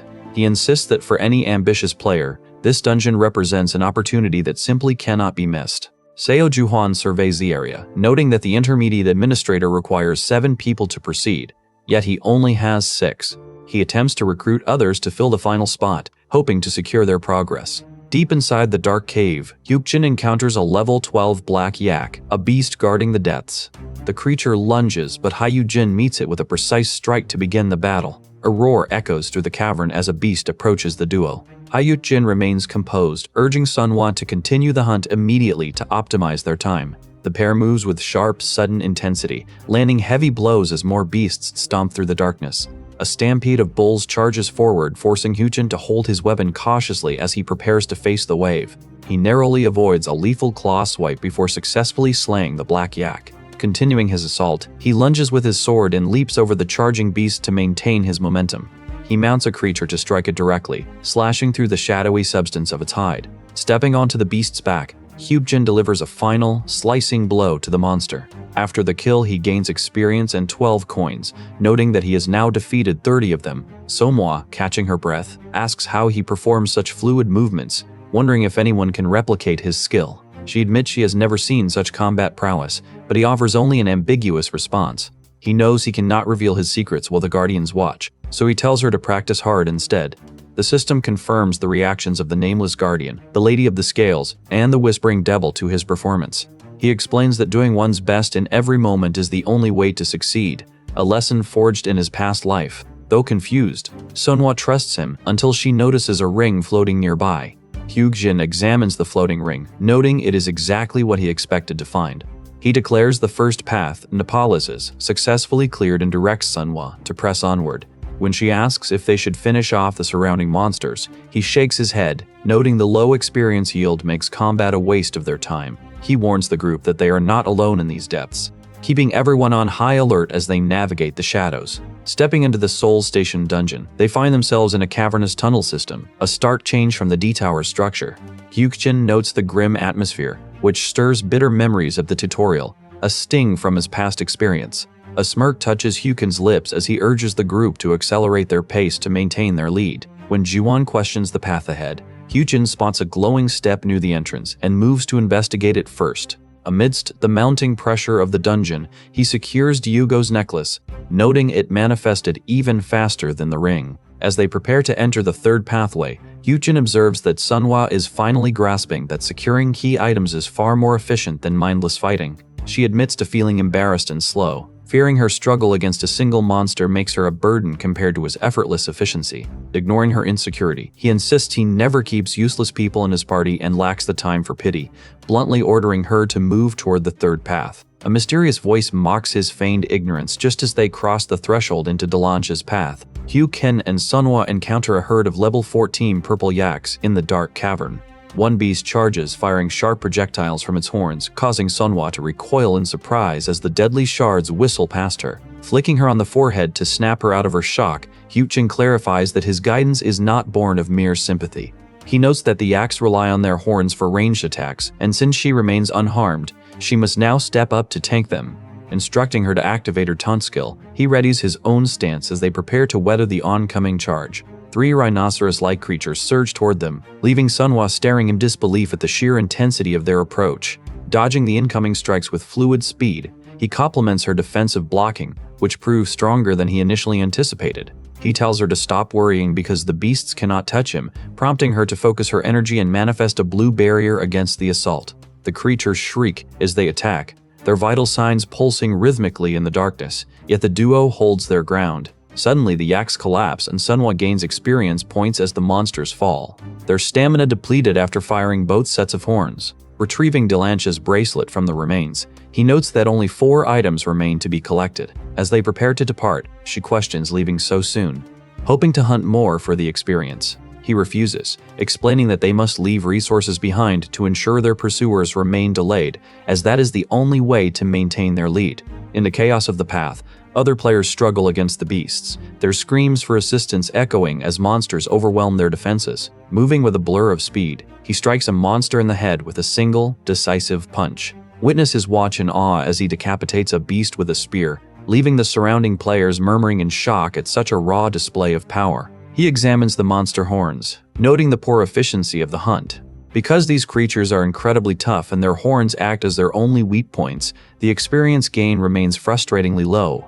Alongside So Yuyun, he voices his disappointment in the meager rewards. Their conversation cut short as they narrowly dodge a sudden attack while questioning if the grueling effort this dungeon demands is truly worth the cost. Finding no significant prize after the slaughter of the yaks, Hyukjin decides to abandon this route and triggers the system prompt to transition into the second pathway, Yogo's Path. Eyes scanning his surroundings with practiced suspicion, he coordinates with his party to execute a perfect ambush on a giant bull creature, directing them to focus their strikes on its horns. A seed of doubt takes root as he wonders if another player is clearing the dungeon ahead of them and snatching the rewards, even if he struggles to believe anyone else could match their relentless pace. Staying fixated on the threat, he directs the party to clear the path of remaining yaks, determined to push forward and investigate what secrets they might have missed. The group shifts their focus to the sixth pathway, Victoria's Path, where he quickly dispatches a beast and secures the necessary experience points. He acquires Victoria's shield, though he notes its durability is far too low for it to serve as a reliable defensive tool for a tank like Sunhwa. With Athena's necklace and Zenith's cudgel already in his inventory from the previous routes, he leads the party into the seventh pathway, desperate for the final key item required to clear the entire dungeon. As they step toward the magical sigil, Sunhwa wonders if they have reached their final destination. A sharp gasp escapes her and she gestures upward, forcing Hyukjin to scan the dim expanse for whatever has caught her attention. He spots a group of players trailing behind them, noting with a cold eye that these pursuers are mere novices who arrived much later than he anticipated. A smirk tugs at his lips as he identifies them as the stragglers who dared to enter the dungeon in his wake. The hooded leader freezes, his eyes widening in recognition as he locks onto Hyukjin and realizes the connection to Yuyun. Clearly stunned to cross paths with them here. While Yuyun blinks at his own status window, visibly confused by his internal state, Hyukjin dismisses the man's bewilderment to lock his focus onto their new adversaries. The men approach with feigned camaraderie, claiming they are reinforcements and demanding to know if Hyukjin is responsible for the trail of carcasses they encountered earlier. Beneath his calm exterior, Hyukjin recognizes the telltale signs of the group that will one day mutate into the vile nightmare organization. He traces the face of their lieutenant back to his memories of the Demon King army, identifying him as Juwon, a man notorious for his history of unchecked brutality. Juwon remarks on their unnervingly rapid progress, but when he questions their party size, Hyukjin cuts him off, declaring that he and Sunhwa require no help to clear the path ahead. Despite the arrogant tone that immediately draws ire from his own men, Juwon insists they merge forces, claiming his group possesses more experience than the average survivor. Hyukjin eyes the arrogant leader, offering a cold agreement to clear the area together on one condition: they must sell him the key item found in Lakitula's path. Accepting the terms, the group remains oblivious to his true intentions as he leads them into Lakitula's path, where he begins slaughtering bull-like monsters to secure the 7 necessary keys. As the seal of the first king begins to fracture, he hunts the creatures with relentless focus, ordering his temporary allies to lure them out one by one to ensure maximum efficiency. Sunhwa watches him with mounting anxiety, noticing that his movements have become unnaturally sluggish and heavy compared to his usual high-speed prowess. Observing from a distance, Juwon questions whether his rival's legendary reputation is merely a myth, while Hyukjin silently secures Lakitula's earrings. Though he considers the earrings junk, he tosses them to the others to finalize his deception, claiming these specific pieces are essential for an exclusive dungeon quest. After transferring 500 coins to seal the transaction, he watches the greedy group follow him deeper into the dark, their eyes bright with the intent to rob him later. Sunhwa tries to approach him with genuine concern, but he maintains his calculated ruse, brusquely dismissing her worries about his visible exhaustion. Turning his attention to Juwon, he reads the man's status window to confirm his true, sadistic nature, knowing that despite the 10-year gap, these violent roots have not changed. Hyukjin challenges his opponent to drop the mask, watching Seo Juwon's expression twist into a familiar malice. The system confirms his acquisition of a telekinesis skill, which he immediately utilizes to navigate the dark, blue-lit corridors of the dungeon with caution. Reaching the Plaza of Manjur, Hyuchin recognizes the stone statue as the final destination from his original timeline. The statue of Mandra opens its eyes as Hyuchin explains that no one else could solve the puzzle to bypass this location. Sunhwa cries out in fear when the statue speaks, its voice booming a warning for those lacking the proper qualifications to leave or face unavoidable punishment. Refusing to retreat, Hyuchin steps forward to face the gargantuan entity, determined to prove his worth and advance through the dungeon. He draws his sword and activates a skill, causing the statue to awaken in the darkness. The giant figure stares down at him, demanding that he prove his qualifications if he intends to remain. A system interface prompts the qualification test, warning that failure will result in the immediate destruction of his heart. As the challenge begins, he snaps his fingers, causing the necessary artifacts to materialize from his inventory. Following the required sequence, he prepares to equip the items onto the statue, explaining the strategy to Sunhwa. He selects Napala's ring, Ayugo's necklace, and Delancha's bracelet through the system, triggering the seals required to move forward. As the artifacts begin to glow, he grips his gear, ready to shatter the challenge's final defenses. The ancient guardian accepts the offerings, acknowledging that Hyuchin has proven his worthiness to proceed. A booming voice demands his name, and a giant figure looms overhead to press him for an answer. Channeling his internal energy, he stares back with unwavering intensity, ready to bestow a name upon his challenger. He recalls the history of this place, explaining to his party that the Mandra statue serves as the gatekeeper for the ancient stables. Its sole purpose is to protect the hidden treasures scattered across the 7 pathways until the true master returns to claim them. Hyuchin knows that to unlock the master's reward, he must provide a specific pseudonym rather than his own name. He quickly jots down the name Ra in his notebook, firm in his decision to use it for the impending confrontation. When the hooded entity claims to be the owner, he boldly introduces himself as Rancher, fulfilling the obscure requirement of the hidden quest. The statue shifts and awakens, leaving the men stunned while Sunhwa screams for her brother. Facing the giant, Hyuchin watches as the system confirms his answer was correct, granting him the long-sought hidden reward. Guardians across the higher dimensions watch in shock and amusement as the statue bows, leaving them to debate the significance of the owner notification. The nearby men murmur about his bizarre behavior, ultimately deciding that the successful outcome justifies his strange methods. The statue returns his artifacts and presents him with a choice between the Mandra cuirass, greatsword, or gloves. He weighs his options carefully, considering which piece of gear will prove most advantageous for his next objective. His companions offer their congratulations on the rare prize and agree to hold their positions while he finalizes the selection. Hyuchin hesitates for a moment, struggling to find the right words to explain his subsequent plans to the party. From the darkness, a mysterious man observes him in silence while he activates his eye of perception to scan the area. He and Sunhwa move through the ruins, unaware that a man with purple hair is tracking their every step with a cunning smirk. The man with purple hair wears a wicked, knowing smirk as he plots against Hyuchin. Realizing the stranger is targeting Sunhwa, Hyuchin resolves to secure a superior reward to ensure their leverage. He claims the golden gauntlet from the statue, finally clearing the Mandra's Plaza dungeon. A new quest, the Forked Pathway, manifests, forcing the players to clear the rest of the Soul Station dungeon to prevent a gate break. Hyuchin warns Sunhwa to stay close, cautioning her that they are nearing the end of the raid.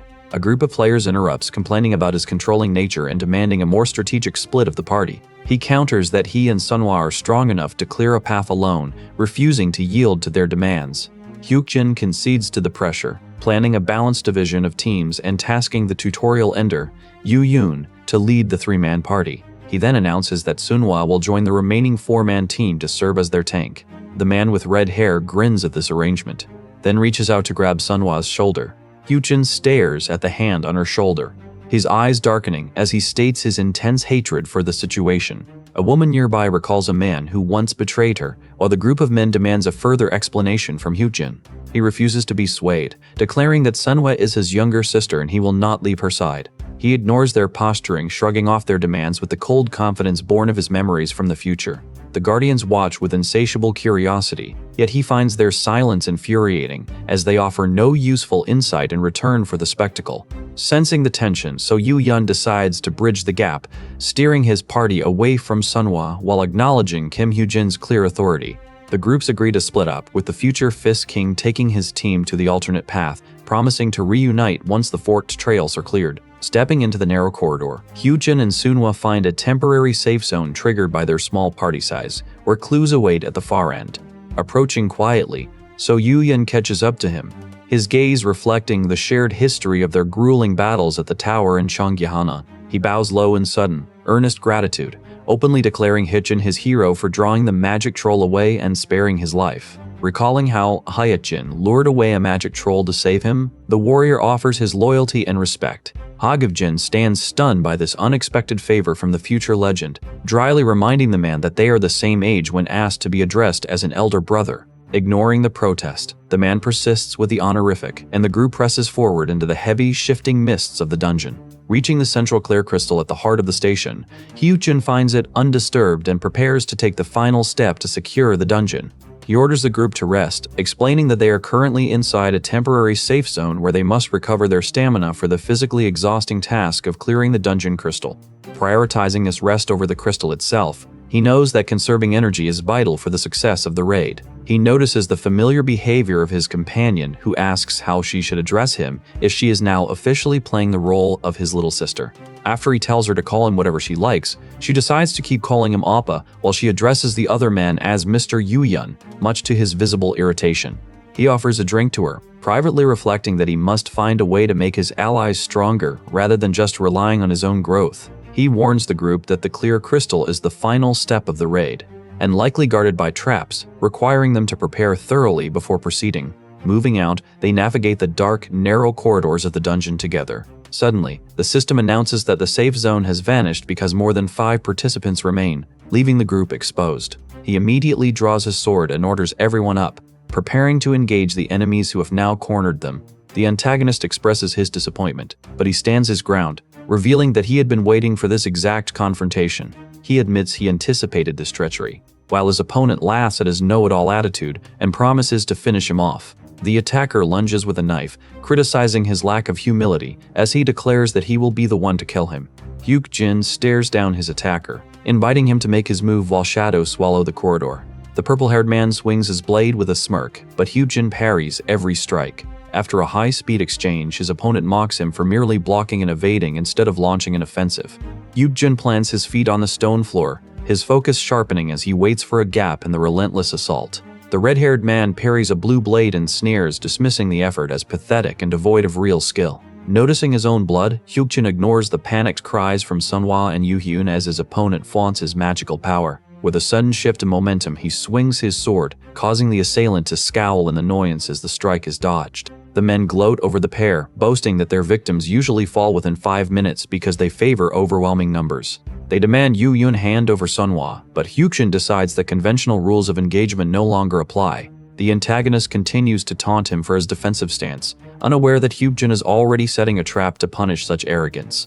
The man questions his experience in player versus player combat, while the Whispering Devil watches the insults with dark, detached amusement. Although his enemy reveals a trait designed to counter players, Hyuchin notes that the man still lacks the critical ability to use shadow ambush. He grips his weapon tightly if the man threatens to kill him without a shred of guilt, prompting him to ask one final time if they truly want to persist. Declaring that he has only one answer, Hyuchin watches as the villain vows to slay him and seize Sunhwa by force.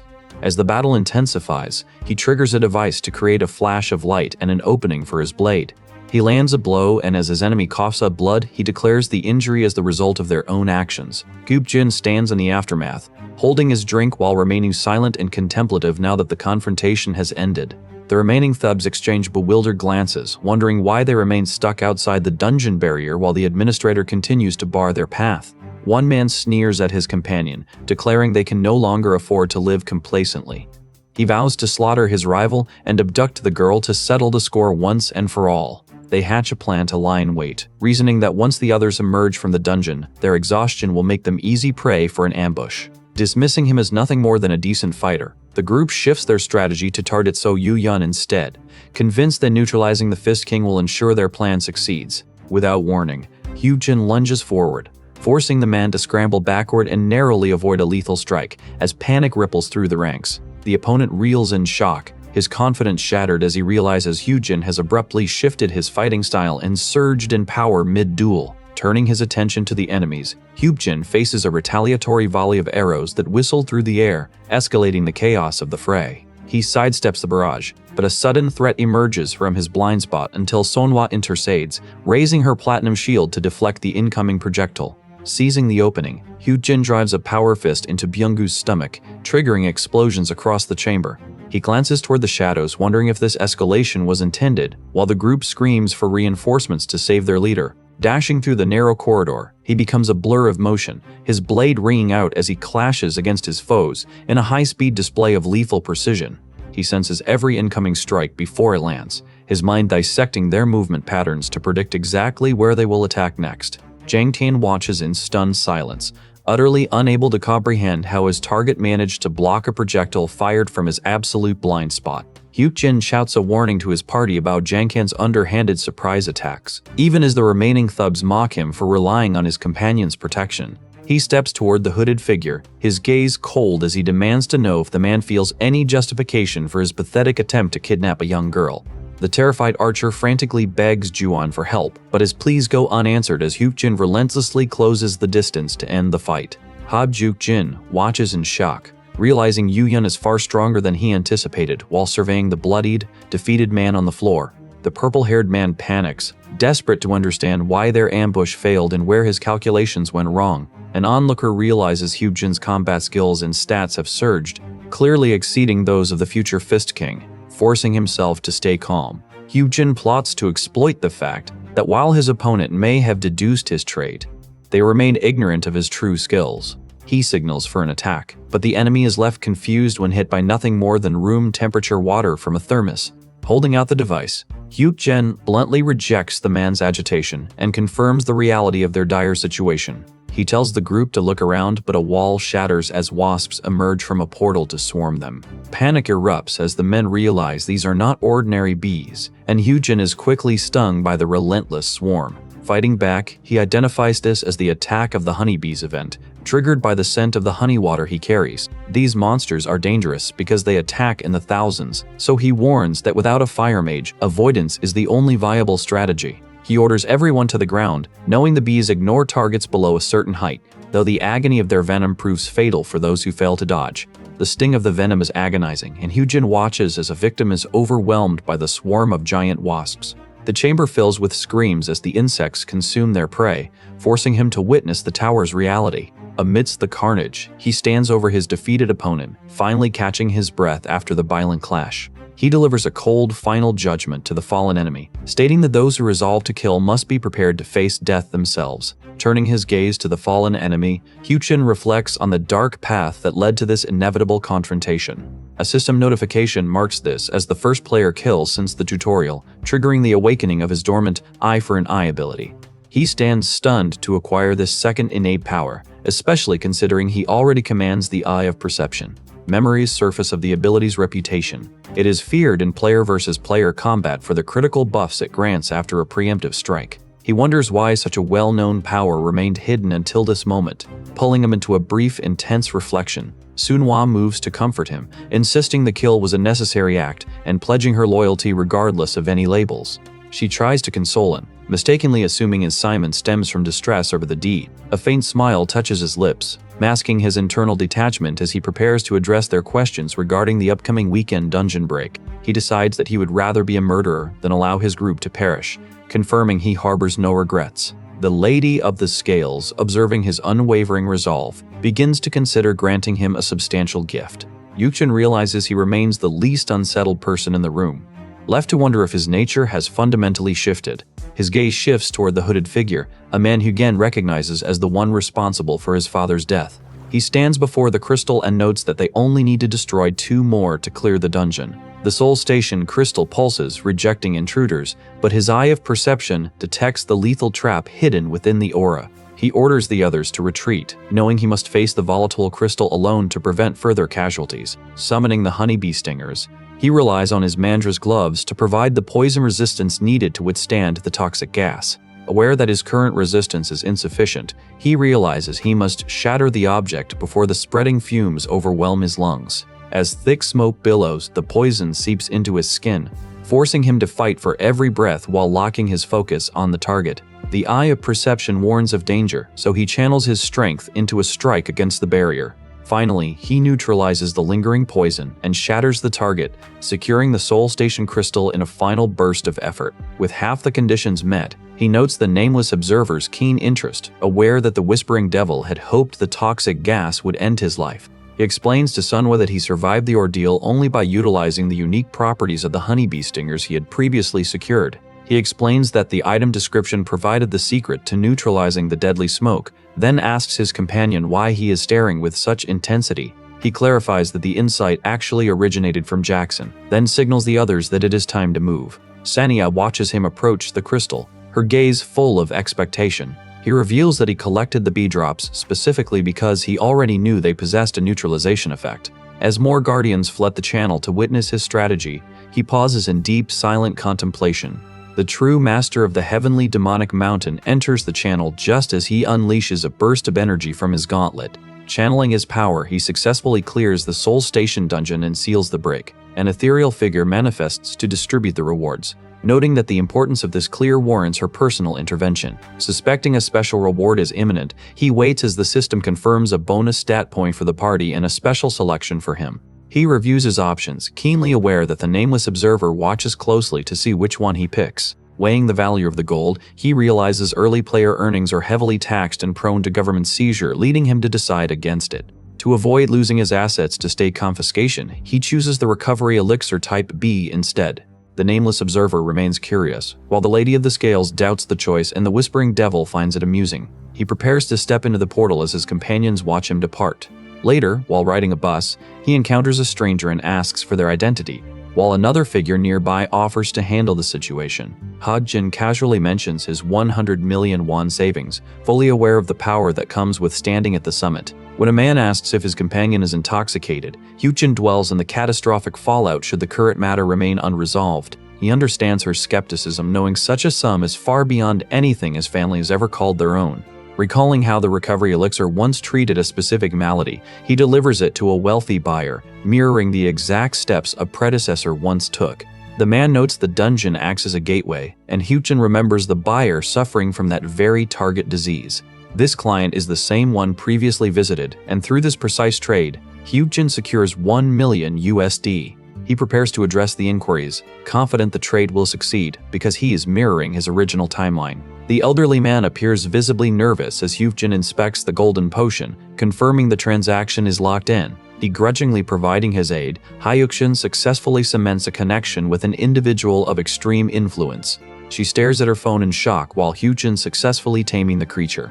He clarifies that he was merely checking news about CEO Song Kyoung, whose sudden physical shift leaves the others bewildered.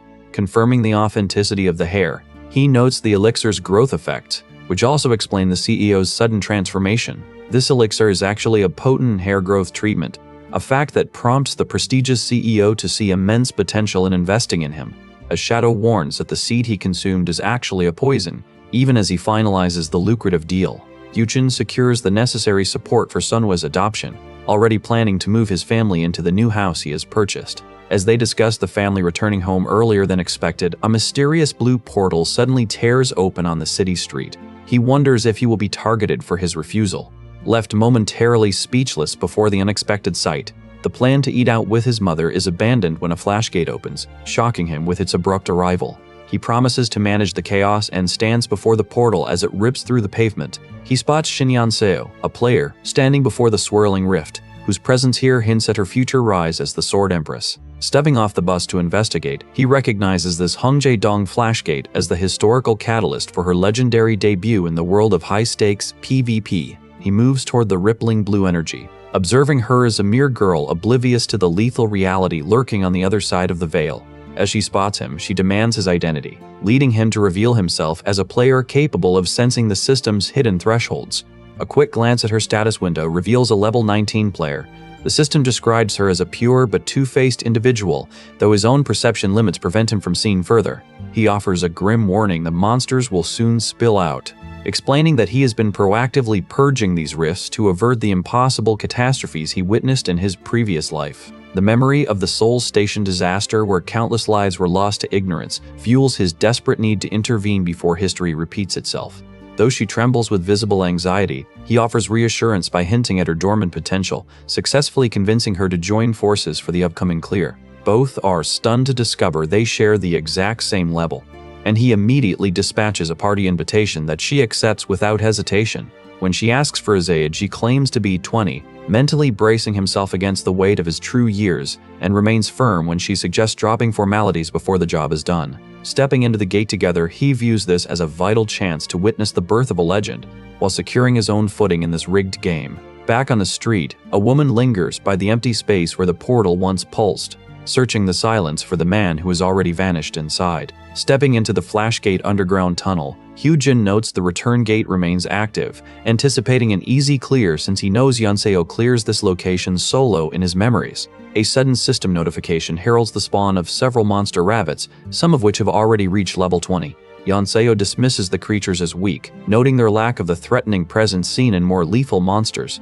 and Hyukin agrees, identifying their primary defense as sheer speed. Because the rabbits instinctively flee the moment they sense a threat, he warns her that they must secure clean one-hit kills to succeed in this rigged system. Accepting the challenge, she displays her innate ability, single-hit finisher. With unwavering confidence, she strikes with lethal precision, and as Hyukin watches her transformation into the battle-obsessed Sword Empress, he realizes her combat prowess is already fully realized. Her personality shifts as she fights, matching the ruthless nature he recalls from her future self. Hyukin reflects on the 7 deadly sins as she vows to make their targets suffer. He hunts for specific loot, but the drops fail to materialize, confirming that while these rabbits are weak, they are infamous for their elusive nature. Tiring of formalities, she asks him to drop the polite act and presses him on how he possesses such deep knowledge regarding the nature of gates. He deflects the inquiry by claiming he simply studied association policies and gate statistics, desperate to hide the truth of his foreknowledge regarding the primordial fog. The Whispering Devil finds the skepticism directed at Hyukin hilarious, while the protagonist remains entirely indifferent to his companion's probing questions. New waves of monster rabbits materialize, prompting him to bluntly inform her that he has no interest in her personal history or circumstances. They settle into a rhythm of rapid hunting, knowing these creatures drop a specific item vital for breaking through the dreaded level 30 to 40 wall. Hyukin drives his blade into the monsters, focused on securing that rare loot despite the notoriously low drop rate from such small numbers.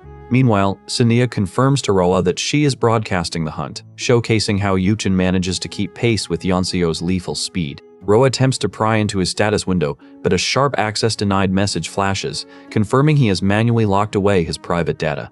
The administrators are left baffled by his sophisticated grasp of system access rights, though Senia maintains she has broken no commandments to aid him. Watching his cold, manipulative efficiency, they analyze how he treats the system like a tool, hunting for easy advantages with surgical precision. Roa demands to stream him while Senia is offline, but she flatly refuses, citing an exclusive contract that binds her to him alone. Back in the tunnel, Hyukin slays another rabbit, the system chime confirming a gain in experience, coins, and a tangible reward. He inspects the drop, identifying it as a quality iron sword, a durable piece of equipment forged by a master craftsman. Recognizing that his skill outshines her own, Yonseo offers the weapon to him, which he accepts with a nod of gratitude. He considers his current status while preparing for a brief rest. Trading the next drop to Yonseo, he explains his own weapon is sufficient, since he possesses 10 years of foreknowledge, even if this sword isn't the specific item he truly requires.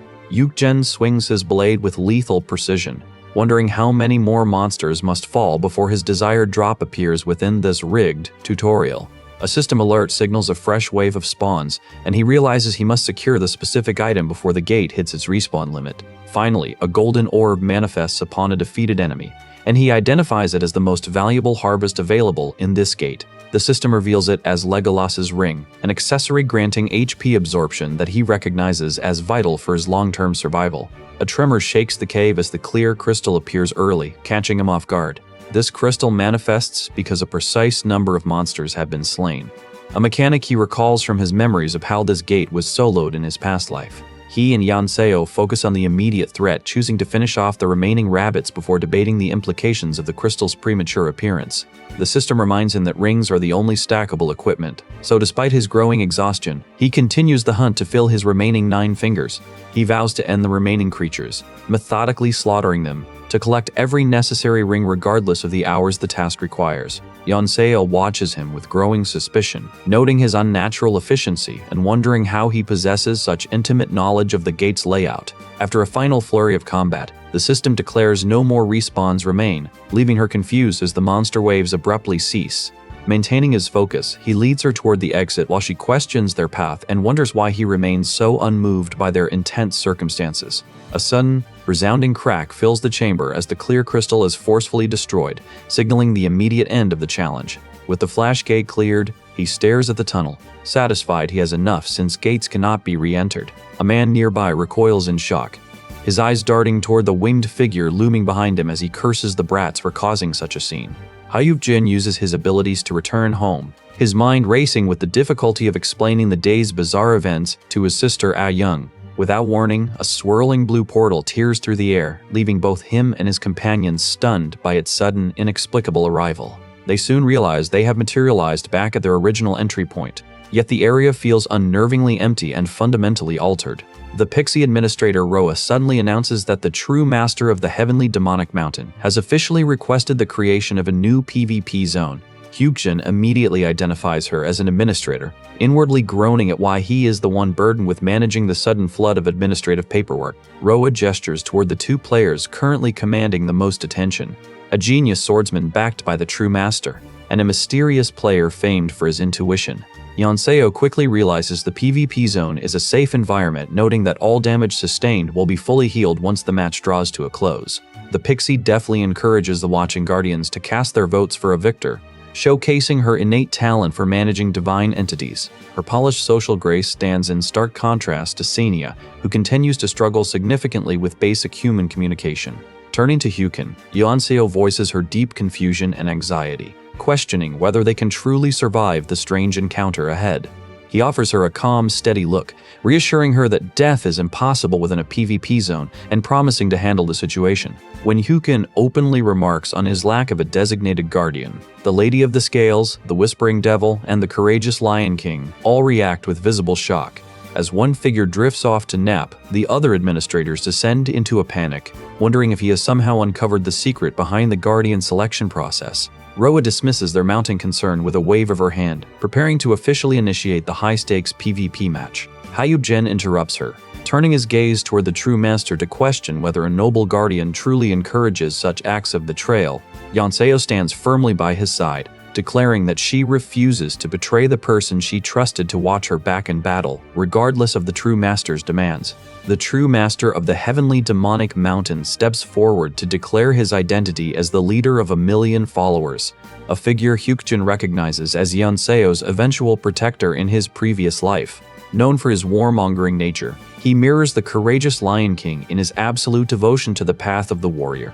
Disdain for cowardice and betrayal dictates his actions, and he quickly issues a system notification to force a resolution, granting Hyuk-jin the temporary skill single-hit finisher. The Guardian leaves Yonseo stunned that a stranger now wields the same power she was once uniquely gifted. Hyuk-jin senses the entity views him as a mere weakling in need of borrowed strength, yet he accepts the challenge without hesitation. As they discuss the Guardian's blatant curiosity regarding their duel, Hyuk-jin admits he is equally eager to measure his true strength against hers. Yonseo smiles, her competitive spirit ignited, until Hyukin is suddenly struck by a realization regarding the person he is hunting. She admits to being the one who killed the monster he was hunting, while acknowledging that he is an extraordinary fighter who matched her pace throughout the gate. Confronting him about his unnatural knowledge of the dungeon, she asks if he somehow possessed the power to see through the darkness to find their path. Wondering if he should reveal the truth of his foresight, he stands in the street and decides to test his combat ability against her instead. Because they both hold the single-hit finisher skill, he challenges her to a proper fight to settle the matter. She accepts the dare, and he tells her to prepare to witness his true power for herself. System notifications confirm the courageous Lion King and the true master are watching the duel, and the two fighters ready their stances. Yonseo exhales to sharpen her focus before launching a forceful sword strike that nearly catches him off guard. Executing a swift aerial maneuver, she sends him flying as their blades clash with a burst of explosive energy. He activates his eye of perception to track her movements during the intense sparring session. Stopping abruptly, he predicts her next position and successfully parries her incoming strike. He deflects the attack with ease, maintaining his absolute focus in the heat of the duel. He tracks the trajectory of the blade, realizing that while her feint targets his side, Her true intent is his neck. With a sharp parry, he deflects the blow, leaving the watching guardian stunned by the raw intensity of this high-level duel. Though a forceful hit lands against his guard, he relies on his calm observer's eye to map her next moves before they happen. She remarks that he remains as unpredictable as ever, while he internally admits that his swordsmanship technique cannot match her natural grace. Recognizing the pure technique will not secure this win, he prepares to deploy his final tactical option as their blades lock in a deadlock. He questions if her combat style is purely instinctual, while she counters with a taunt, mocking his lack of commitment to the fight. She reveals she was holding back until now, taunting him with the prospect of being stabbed, as he realizes she has finally gauged his true potential. Since their physical capabilities appear evenly matched, he narrows his focus entirely on timing the activation of his single-hit finisher. Swinging his sword with a burst of speed, he connects with her guard, landing a decisive strike that leaves her wounded. She immediately lunges with a rapid counterattack, forcing him to reach for the hidden trump card he has kept in reserve. By activating the borrowed single-hit finisher, he surges forward, dashing past her defenses before she can process his movement. She is caught completely off guard by his sudden acceleration, and within a heartbeat, he holds his blade steady at her throat. He confirms his victory, and after a moment of frustration, she is forced to concede the match. He commands her to follow his lead, and the system immediately broadcasts his win in the first official PvP battle. The reward notification flashes, granting him the first adversary title along with bonuses of 7% attack speed, 4% movement speed, and the flash step skill. He notes that flash step is a high-tier technique that requires no mana. This skill, which he now claims was the exact reward she originally obtained by winning the first PvP zone in his past life. She watches him with new eyes, urging him to stand with a confidence that befits the winner. Victory tastes like stolen potential, as he realizes he has effectively claimed the Sword Empress's signature skill for himself. There is no room for regret in this game. Only the cold reality of survival matters. Notifications shimmer in the air, confirming that 4 guardians, including the nameless observer and the true master, are tracking his every move with intense interest. He ignores the courageous Lion King's persistent mockery, wondering why such a bitter detractor continues to haunt his channel. As the PvP zone dissolves into light, his body knits itself back together, leaving him to stand in the quiet aftermath and wonder if the trial has truly reached its end. The surrounding forest feels like a lush sanctuary, and they agree to remain allies rather than parting ways. She insists on trading contact information, eager to coordinate their future efforts in the system. Her sudden confession of affection catches him off guard, leaving him staring at his phone screen in stunned silence as the weight of her directness settles over him. His eye of perception flares with a warning of impending danger, but before he can react, a sharp, stinging slap cracks across his face, rendering him momentarily motionless. Ah Young stands before him, her eyes burning with a mixture of terror and rage at his unexplained disappearance. She has spent agonizing hours scouring the city, convinced that he had perished in the chaos. He introduces his sister to his companion and begins gathering their gear, noting with satisfaction that while the world follows its grim, preordained path, his family's trajectory has finally shifted toward safety.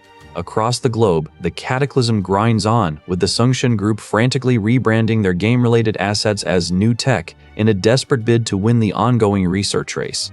Accepting that he cannot save every soul from this rigged game, he simply resolves to keep playing. He snaps his notebook shut, setting his sights on the Mount Yuwang murder incident as his next inevitable destination. Stepping into the dense growth of Mount Yuwang, Hyukshin and Sunhwa arrive to hunt a specific monster concealed within the terrain. They pass several slimes along the trail, but he dismisses them as too trivial to be their primary objective. After an awkward encounter with passing hikers, he confirms to her that a far more lethal entity lurks in these woods. Suddenly, a lycanthrope erupts from the brush, its frame surging with red energy as he identifies the immediate threat. Sunhwa recoils in horror, the reality of such a powerful beast appearing in the forest finally taking hold. Across the globe, society struggles with the aftermath of the Jongno catastrophe, leaving others to question if they can finally harness their own hidden abilities. Hikers continue their trek through the mist, blissfully unaware that conventional firearms are useless against the creatures now slaughtering people worldwide. Hyu Jin spots another monster near the path, watching as civilians debate capturing the beasts for profit, completely blind to the lethal danger they pose. He reflects on the rapidly shifting world before they both sense a presence moving with unnatural speed through the canopy above. Noticing 3 women trapped in the underbrush, he realizes they are victims of an unfolding tragedy and prepares to intervene. As panicked hikers flee from an armed aggressor, he orders them to remain silent, knowing any sound will provoke the killer. They scatter in terror while the lycanthrope corners a civilian, threatening to end her life. Hyujin grips his sword, realizing the intense bloodlust he tracked through the mountain has led him directly to this spawned enemy. He readies himself for a direct confrontation, noting that he must face this creature without the benefit of his usual tricks. Yet he hesitates, struck by the realization that this overwhelming bloodlust emanates from more than one source. Sensing a threat far more sophisticated than the lycanthrope, Hyujin readies his blade, his eyes scanning the dense undergrowth for the source of such suffocating bloodlust. The lycanthrope lunges, but he realizes too late that the true danger is stalking him from behind. A powerful burst of energy forces him to lunge sideways, narrowly avoiding a lethal strike that shatters the ground where he just stood. He tries to assess the assailant, but a shadowy beast, faster than the eye can follow, leaps to kill him immediately.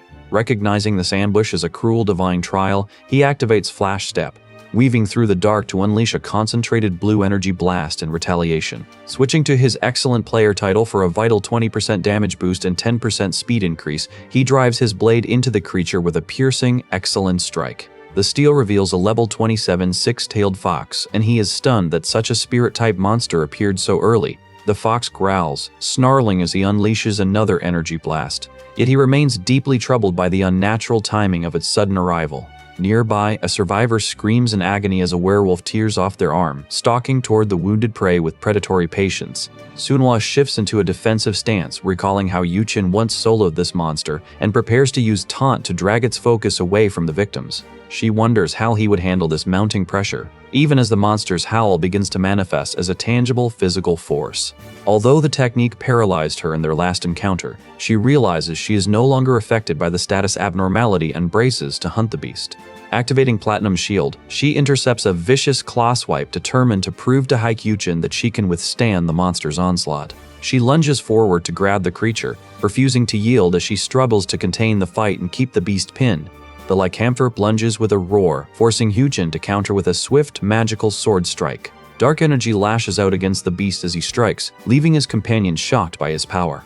He lunges again, shouting for Sunhwa to prepare for their next coordinated move. She strikes the monster, and together they dodge a surprise attack before he executes the killing blow. Hyujin notes the kill was easier than expected, yet the lingering presence of the six-tailed fox complicates the situation. He warns his hidden target that he is not a forgiving person, even as screams erupt from nearby hikers. Reflecting on the casualties caused by the fox, they find an injured woman who has lost her arm. Hyujin pays his respects to the fallen before his expression hardens with renewed, cold focus. The Mount Inwang murder case remains a mystery because the government falsely claimed they had slain the culprit. They faked a victory because the spirit-type fox was too powerful to defeat, yet the monster remains nearby, wounded. Stalking through the forest, he suddenly witnesses another victim collapse under the pressure of the hidden threat. A nine-tailed fox appears and roars, throwing the victim into the void while they scream for help. He grips his blade and charges, realizing the monster is actively tracking them through the woods. The creature hunts humans to consume their innards and heal its wounds, preparing to strike again. Hyujin swings his blue blade to defend the helpless victim from the snarling beast. He realizes the monster attacked the hiker to feed, yet it somehow failed to finish the job. Taking a steadying breath, he remains wary. Suspecting the creature is playing a deceptive game, he concludes that the entity before him is merely a doppelganger, as the true body would have already consumed its prey. Seeing the doppelganger's deception, he spots the true six-tailed fox shifting in the brush to prepare a lethal strike. He shields Sunhwa, realizing the true body is nearby and vowing to eliminate it. High in the trees, the true form camouflages itself, but he uses his calm observer's eye to track it without alerting the beast. To draw the predator out, he instructs Sunhwa to taunt the clone while he feigns ignorance of the true body's location to prevent it from fleeing. Sunhwa activates her skill, but the creature is only partially affected, so he urges her to push harder until its attention is fully captured. He reassures her that he will handle the kill, telling her to trust the plan so she can focus on pinning the creature's aggression. Casting his own taunt to secure the monster's focus, he watches as the creature shrieks and slams forcefully against the wall. Sunhwa narrowly evades a lunging strike from the clone, which he identifies as a physical duplicate splitting the fox's stats. Because the clone is weakened, it fails to pierce her defense, though he refrains from destroying it immediately to avoid startling the true target. He spends 260 coins to acquire a beginner dagger from the shop, knowing this calculated strike is his only way to end the fight. Moving at high speed, he locks onto the true body hidden in the canopy and hurls the blade with lethal precision. The protagonist lunges with his sword to strike at his opponent. The creature screeches in agony as the impact tears through the forest canopy, causing its illusory form to vanish. As the magical energy dissipates, Sunhwa wonders if he was responsible for the swift resolution after hearing a sound like a flying arrow. The true fox lies dead with the dagger embedded in its chest, finally ending the threat. With the threat neutralized, Hyukjin strikes the final blow, watching as the creature collapses lifeless onto the forest floor. He quickly secures the rare foxtail drop, a vital component he intends to utilize for the upcoming shot table dungeon. A system chime signals the successful mission completion, pushing his level to 26. Distracted by the distant roar of a helicopter, he urges Sunhwa to flee immediately to avoid drawing unwanted attention. Senya asks for his current level, a pestering habit that Hyukjin finds tiresome, so he prepares to scan her in return. Upon confirming he has reached level 26, she reacts with visible shock, her wings trembling as the weight of his rapid growth sinks in. The Lady of the Scales suddenly intervenes with a temporary pause, freezing the environment to allow the Guardians to present their agendas. Senya prompts him to review the sudden, frantic influx of proposals flooding his interface from various powerful entities. Dozens of system notifications cascade across his vision, each one a desperate attempt by the divine spectators to secure his favor. The Lady of the Scales and the Whispering Devil dangle the Aten Sword and the Devil's Fruit, powerful artifacts designed to mold him into a top-tier combatant. The true master of the heavenly demonic mountain presents an invitation to master the heavenly demonic art, a gift Hyukjin considers absurdly generous. He realizes the Guardians are aggressively pressuring him to choose a patron before he hits level 30, treating him like mere livestock in their rigged game. It becomes clear that Senya is being punished for failing to broadcast his level progression earlier, leaving her caught in the crossfire of divine greed. The pressure on his administrator is relentless, and he knows the standard commandments forbidding interference offer her no shield against these higher powers. Hyukjin confronts her, quietly acknowledging that she is fundamentally incapable of defending herself against the entities pulling her strings. He feigns ignorance when she questions him about the notifications, masking his true intent as he silently vows to settle the score for those who threatened his family. He questions the winged woman about the proposals, warning that offending the Guardians will only complicate her already precarious position. Senya demands to know his true identity in return, but he ignores the query and demands 3,000 coins for his continued cooperation. Though she tries to negotiate the price down to 2,000, he challenges her ability to manage the Guardians' demands alone, eventually settling on 2,700 coins. He reminds her that they are in the same boat, though he firmly insists that 3,000 is his final price, and she shouldn't press for more.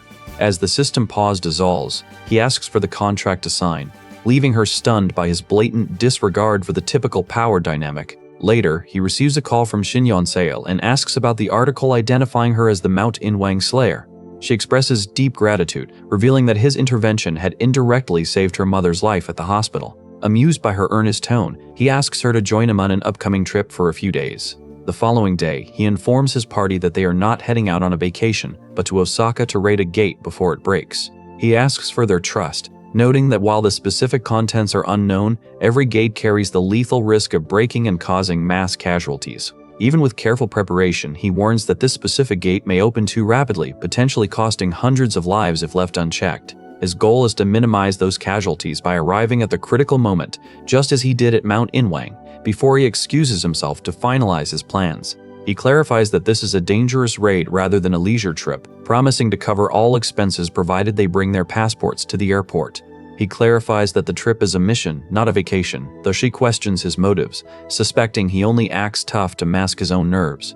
When pressed on how he predicts such events, he reveals that he experiences precognitive dreams that allow him to foresee important developments. He admits to keeping this ability hidden for profit, though he now asserts that in a world of dungeons and monsters, such visions are entirely plausible. Despite their skepticism, he remains firm in his decision to travel to Japan to investigate, regardless of whether his companions truly believe his claims. One woman decides to skip her classes to accompany him, viewing the dangerous mission as an opportunity for a date, while others pledge their loyalty. Hyukjin offers to handle the flight procedures for his party, and Sunhwa excitedly agrees to join, having never flown on a plane before. With his team assembled, including the future Fist King, the Sword Empress, and a talented tank, he feels a sense of relief, possessing a party as strong as any beginner could hope for. The group prepares for their departure. setting their sights on Osaka to address the impending crisis. As they board the flight, one woman warns her companion to fasten her seatbelt, lest she be knocked out during the journey. He remains calm, assuring his party that he will handle everything, even as they face the unknowns awaiting them at their destination. Ayakjin notes a significant problem. He does not know exactly when the gate will open, only that it precedes the Tokyo tutorial. He explains that while early gates typically contain weak monsters, they must prepare for a special case where a powerful entity might emerge. They plan to reach Osaka early and spend a week scouting the area to identify the nature of the threat. After saying his goodbyes, he reflects on his sister's suspicion, choosing to believe that despite her outward annoyance, she is truly happy for his mission. He maintains this stoic focus as he boards the plane, intent on rewriting the looming tragedy that threatens to consume Japan.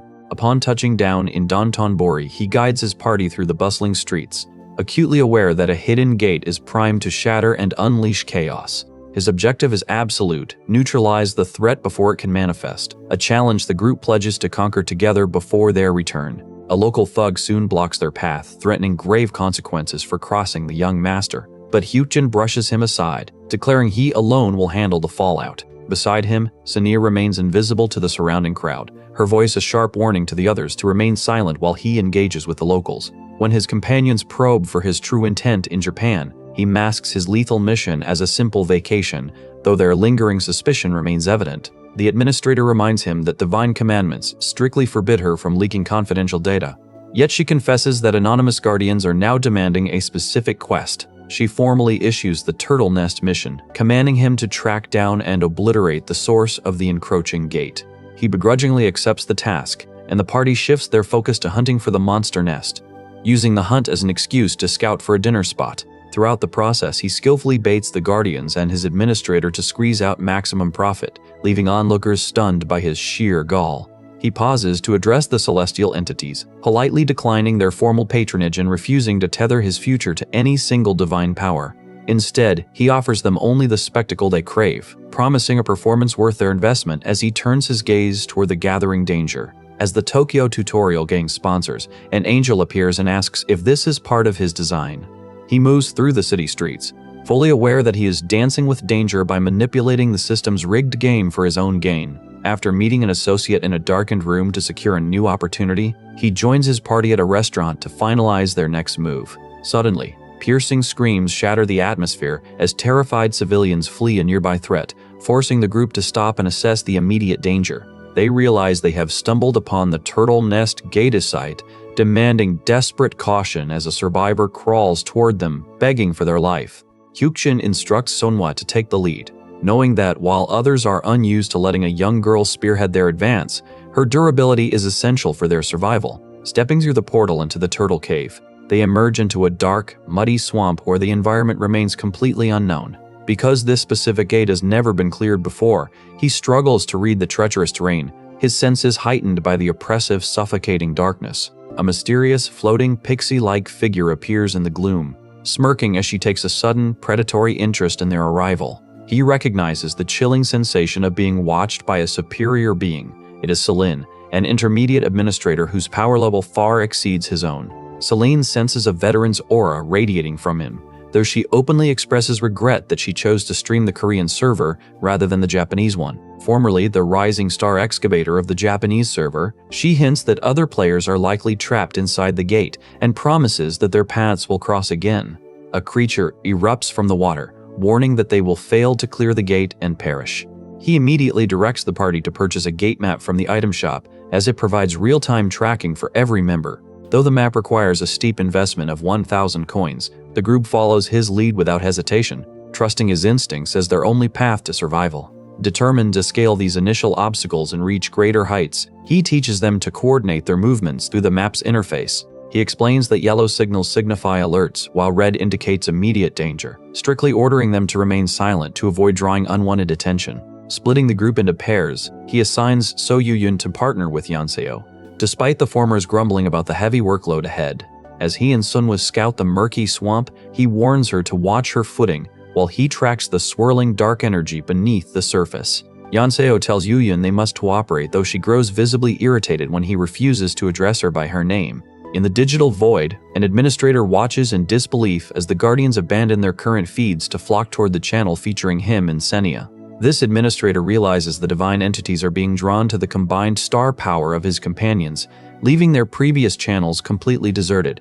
Frustrated by losing the viewership battle to Senia, the administrator begins plotting to frame him by casting doubt on his mysterious, foresight-driven methods. The administrator decides to goad the Guardians into action by highlighting how he possessed detailed knowledge of the server and the gate map long before anyone else. As the administrator whispers accusations of cheating to the watching deities, the party members huddle together in the surrounding darkness. Suddenly, he halts his advance, his eyes narrowing as he spots a creature lurking just beneath the water's surface. After identifying it as a level 11 gold turtle, they transmit a yellow alert signal to him. Rather than risking an engagement with the monster, the beast abruptly vanishes into the shadows, leaving the group to scan the murky depths in confusion as they wonder where it disappeared. She points toward a ripple in the distance, signaling for Hyuk-chen to identify the source of the disturbance. Dragging a heavy, mysterious object through the tall grass under the cover of night, Hyuk-chen wonders if the man lurking nearby is another player. He urgently warns Hyuk-jin that the turtle monster they just encountered possesses impenetrable defense, rendering it nearly impossible to slay. They discuss how the creature captures victims alive rather than killing them, theorizing that the goal is to drag the gold turtles into the water to negate their armor. Startled by the rapid deduction, the woman agrees to hold her position, both remaining uncertain about the dungeon's true key. Their conversation is cut short when a shrill, agonizing scream pierces the silence of the dark forest. Hyuk-jin looks on with concern, realizing the source of the scream is a dangerous threat. Panic surges as a man splashes frantically through the bog, shrieking for help while claiming a monster is hunting him from the shadows. Yonseo is startled by a splash as the creature clamps onto her arm, forcing her to exclaim at its strength. A dark reptilian beast surges from the murky water, forcing Hyuk-jin to pull her into his arms to shield her from the strike. The bog floor gives way, plunging them into the depths as she panics, fearing she will be dragged under if she clings to him. Swirling water engulfs them, leaving her feeling helpless and paralyzed by the sudden, lethal shift in the terrain. Hyuk-shen dashes through the current, his blade glowing as he slices through the limb to pry the victim from the monster's grip. Watching in shock, Yonseo hears him shout for her to pull herself together as he unleashes a violent whirlwind of energy. He pivots to confront a swamp alligator lunging at them with its jaws open. He lunges past the beast, instructing Sunhwa to hold her position while he uses Flash Step to maintain control over the chaotic encounter. Shin Yonseo remains pinned in the bog, but he intervenes to rescue her as the Guardians watch the desperate struggle in absolute silence. She swiftly severs the monster's limb to break free, yet the near-death experience leaves her trembling, prompting him to warn that failing to stay alert would have been fatal. Tears welling in her eyes, she attempts to compose herself, but he cuts her apologies short to stay focused on the immediate threat. He notes that the alligator will soon retreat to land to sleep, a trait confirmed by her recent foresight, so they resolve to wait for that window to strike. The administrators observe this exchange, recognizing that her precognition is a crucial asset, even if it failed to predict this specific ambush. As the beast finally lunges from the water, So Yu-yun moves to intercept, channeling mana into his fists with a proficiency that defies his beginner status. Insisting on landing the killing blow himself, he watches as Yonseo sheds her remaining hesitation, entering a state of cold, lethal focus. She darts forward to create an opening, and with a single decisive strike to the head, the swamp alligator collapses. He marvels at her rapid evolution, realizing she is already outpacing the version of the Sword Empress he remembers from his past life. As the creature dies, Yonseo pulls the sword from the earth. Hyuk-jin notices a new system interface confirming he has obtained a swamp alligator claw, a key item for an administrator-issued quest. Senia informs him the quest is officially active, requiring him to collect 5 claws to progress. Suspecting Yonseo understands the high value of these items, Hyuk-jin notes his companion's anxiety regarding the difficulty of hunting 4 more beasts. He accesses the shop to prepare, deciding that luring the monsters to the shore is the only way to avoid the suicide mission of fighting in the bog. Knowing the Guardians are watching his every move, Hyuk-jin purchases a beginner spear to aid in the hunt. Sensing his companion's lingering fear that he might be as dangerous as the monsters, he prepares to use black yak lean meat saved from a past dungeon. He explains that the meat will serve as bait for their alligator fishing, an unusual tactic that leaves his companion bewildered. Warning her to stay alert, he adds that if she is ever bitten, she must cut off her foot immediately to avoid a fatal infection. The alligator snaps at the bait, and due to the meat's potent satiating effect, it soon retreats toward the shore to rest. Once the monster drags itself onto land, it loses its aquatic advantage, becoming a simple level 18 target that Hyukjin strikes with a surge of empowered energy. They attack the beast together, noting that finishing off an alligator on land is easy. Although the turtle nest gate is classified as a failed clear, the group dismantles the opposition with surprising ease. With all 5 claws finally secured, Hyukjin confirms the completion of the task with Senya, who acknowledges his swift progress. When he senses a lingering distress, Senya clarifies that no error has occurred and the quest marks as successfully finished. With the quest finalized, he receives the map of the turtle nest, a vital asset that guarantees a successful clear by exposing the dungeon's hidden topography. Entering the cavern, the party finds their bearings but stops in confusion, confronted by a strange and total absence of the expected turtles. Hyukjin realizes a rival must have beaten them to this spot, explaining the man he saw earlier dragging the creatures. He was likely hoarding them because he lacked the method to force them from their shells. Noting the missing clear crystal, he studies his map, identifies 3 distinct nesting grounds, and orders the group to split up and investigate each one. He flares his aura in preparation for the hunt, directing Yuhyun and Yeonseo to guard the water exits so the evasive targets cannot retreat into the depths. The pair nods in agreement, their resolve hardened as they take their positions, determined to prove their worth to the party. Hyukjin tracks the gold turtles, fully aware that they drop valuable coin boxes, and begins positioning himself to trigger the hidden piece known as the gold turtle's collective spirit. The hidden piece finally activates, bestowing a 10% bonus to coins and drop rates, a strategy he knows will eventually turn these zones into standard farming spots for future players. A system prompt asks him to link this discovery to his first Pioneer title, so he requests a detailed breakdown of the potential benefits. Linking the title would trigger the spawn of a level 30 poison gold turtle boss. Despite the protection his mandra gloves offer, he refuses the encounter to avoid any unnecessary risk. Suddenly, a strange energy ripples through the forest, and he gasps as his system interface updates, granting him a suite of new mana-related abilities, including mana detection and the Eye of Truth. As the notification regarding boosted drop rates and coin gains pulses in the air, Kim Hyukjin insists on splitting the rewards, knowing that keeping his party motivated is essential for their continued survival. Sunhwa jokes that their time in a cavern feels like a date, though he brushes the thought aside, only for her to pledge her loyalty and offer her share of the loot, feeling deeply indebted to him. He asks the others for a large, blunt weapon, and one of his companions hands him a heavy hammer,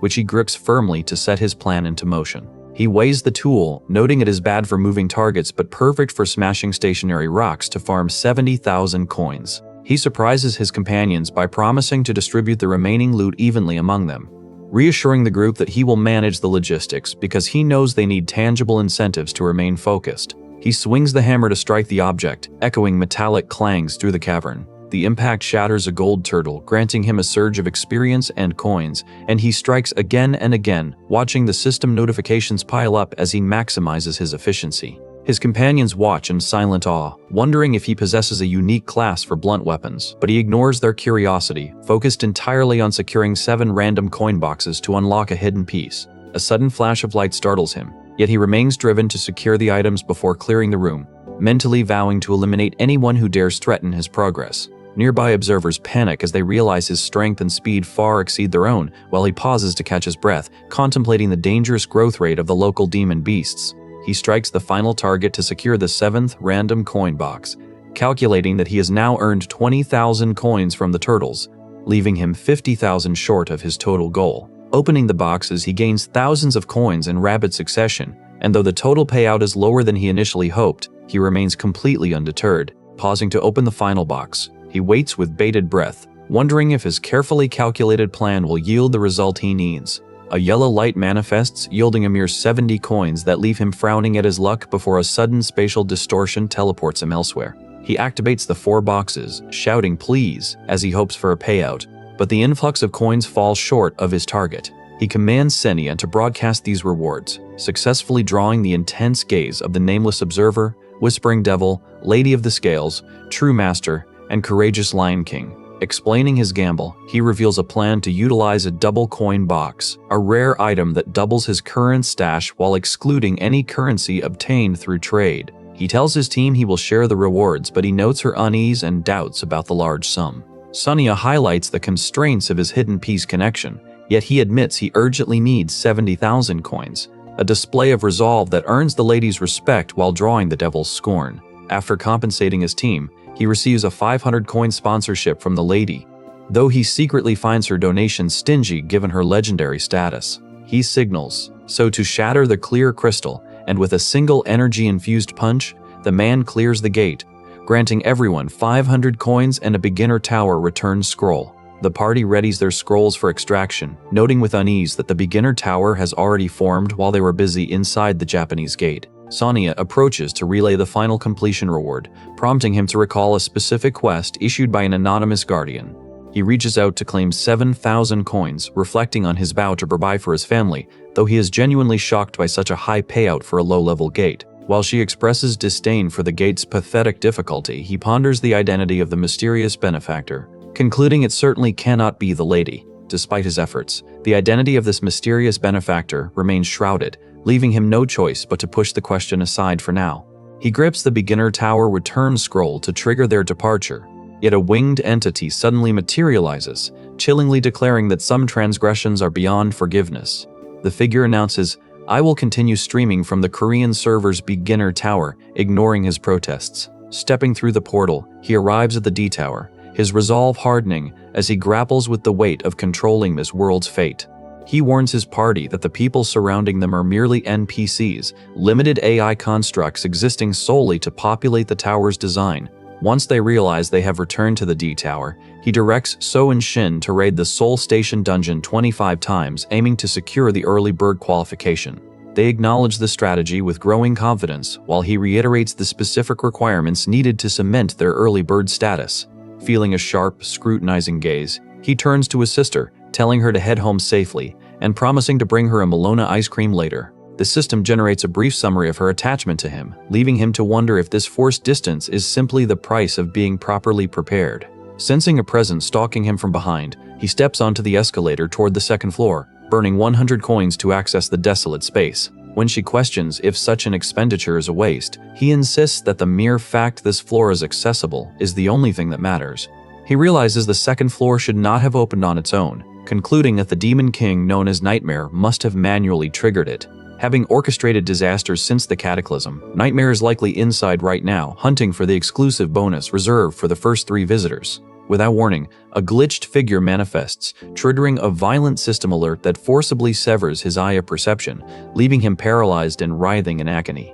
The paralysis finally breaks as his eye of perception flickers back to life, leaving him reeling from the lingering shock of the Demon King's proximity. He quickly scans the area, confirming he is alone and that his pursuers have not yet tracked his movements into this desolate space. Deciding the threat of the Demon King is a distraction he cannot afford, he ignores the danger and demands that Senia open the hidden item shop immediately. She hesitates, pointing out that accessing such a restricted menu requires a staggering fee of 50,000 coins.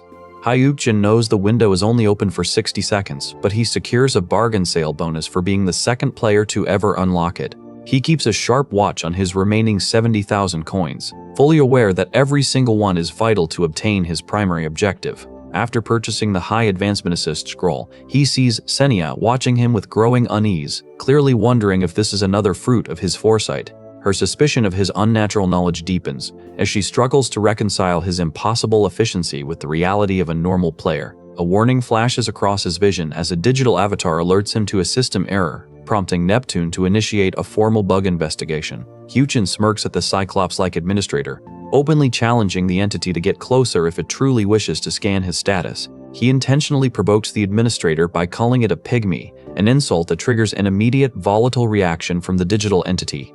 As a hooded figure emerges from the shadows, Hyuk-jin braces himself, refusing to yield an inch in the face of this sudden confrontation. Neptune retaliates with a searing blast of energy, pinning Hyuk-jin down and forcing him to endure waves of agonizing pain. The administrator invokes a forced submission skill, threatening to snuff out his life as retribution for his blatant defiance. Mocking him for his reliance on Senia, Neptune watches him convulse on the ground, oblivious to the fact that Hyuk-jin is laughing through the torture. Hyuk-jin defiantly spits back that the entity lacks the power to kill him, refusing to play the role of a puppet in its twisted game. He maintains that his aggression was merely a necessary defense against the administrator's own unprovoked hostility. Enraged, Neptune screams that Hyukin has rampaged far beyond the system's limits and vows to deliver a punishment that will break his spirit. He realizes the Guardians agree with him, and the pressure vanishes, leaving him to ask, The true master of the heavenly demonic mountain intervenes, bestowing the buff strong to the strong, weak to the weak to bolster his combat potential. Aware that this administrator is hypersensitive to being called a pygmy, he activates the new buff to amplify his presence and dominance. His eye of perception pierces Neptune's status, granting him the cold confidence that he could secure a victory in a direct confrontation. He resists the urge to lash out physically, knowing the Guardians would swiftly turn against him for attacking an administrator. When the system scan concludes, it confirms he has utilized no bugs or illegitimate exploits, leaving the administrator stunned and silent. He calls out the cowardice of a system official who persecutes a player without a shred of evidence. Trembling under the weight of his own failure, Neptune eventually bows his head and offers a reluctant apology as demanded. He presses for a formal token of atonement while his mind drifts to the enigma behind the system's creation. Back home, Ah-young prepares a stew for her brother, though her dining companion notes she has been far too heavy-handed with the salt. He turns his attention to the player forums, posting a recruitment advertisement specifically seeking a tank for the short table dungeon. He knows the applicant hiding behind the embarrassing handle Jiangdong Firemaster is destined to become a legendary figure. Seeking a reliable tank for the short table dungeon, he tracks down the recruitment post created by Choi Sung-guak, the future Flame Lord. Knowing these dungeons are lands of opportunity rather than mere death traps, he travels to Konkuk University Station with Sunhwa to meet his prospective partner. He prefers a small party to maximize individual rewards, a philosophy Sunhwa finds uniquely daring for an uncleared dungeon. They find Sunggu, and she asks, "Are you the person who goes by the nickname Jiangdong Firemaster?" Hyukjin studies the man who will change so drastically over the next decade before stepping forward to introduce himself as his new raid partner. He attempts to gauge the man's potential with his eye of perception, but a sudden, intrusive intervention from the Giant of the Sunset effectively blinds him. Brushing off Sunhwa's concern by claiming he just has dust in his eye, he privately grows wary of the Guardian's manipulative timing. Sunggu stares in disbelief at their party composition, immediately protesting that a child has no business in such a lethal venture. Sunhwa bristles at the label, forcing Songhua to double down in his protective stance, which complicates their group dynamic from the start. He warns them that the dungeon's second gateway is notoriously deadly, though he remains tight-lipped about the exact horrors lurking within. Without warning, the air grows searingly hot as a level 32 flame horse manifests, its hooves igniting the ground with every step. Sung-go admits he only survived this far because the beast ignores those it deems weak, proposing he strike from the rear while Hyugen draws its fire. He notes that he managed to whittle the creature down to half health alone, admitting that any attempt to flee once it hit 20% would have meant his death. Realizing the dungeon is balanced specifically to account for this monster's power, Hyujin confirms Sung Gajin never cleared the next gateway and signals the group to advance. Sunhwa confirms she has already cleared the cave of enemies, prompting Hyujin to note that this is a one-time dungeon since the lack of respawns confirms it is not a repeatable instance. Their guide warns that stepping through the portal will summon the horse and instantly transform the surrounding terrain into a vast grassland. He expresses guilt about forcing a child to serve as a tank, but insists they must communicate immediately if the situation requires a retreat. Spotting the flame horse, Hyujin prepares to engage the beast. He instructs Sonhwa to tank alongside him while Songgu prepares to flank the creature, aiming to whittle its health down to 40%. A rival voice cuts through the tension, warning his opponent that he will soon regret his choice of partner. Hyukjin orders Sunhwa to flank the creature and stay wary of its deadly kicks, finally identifying the hidden puppeteer pulling the strings of this encounter.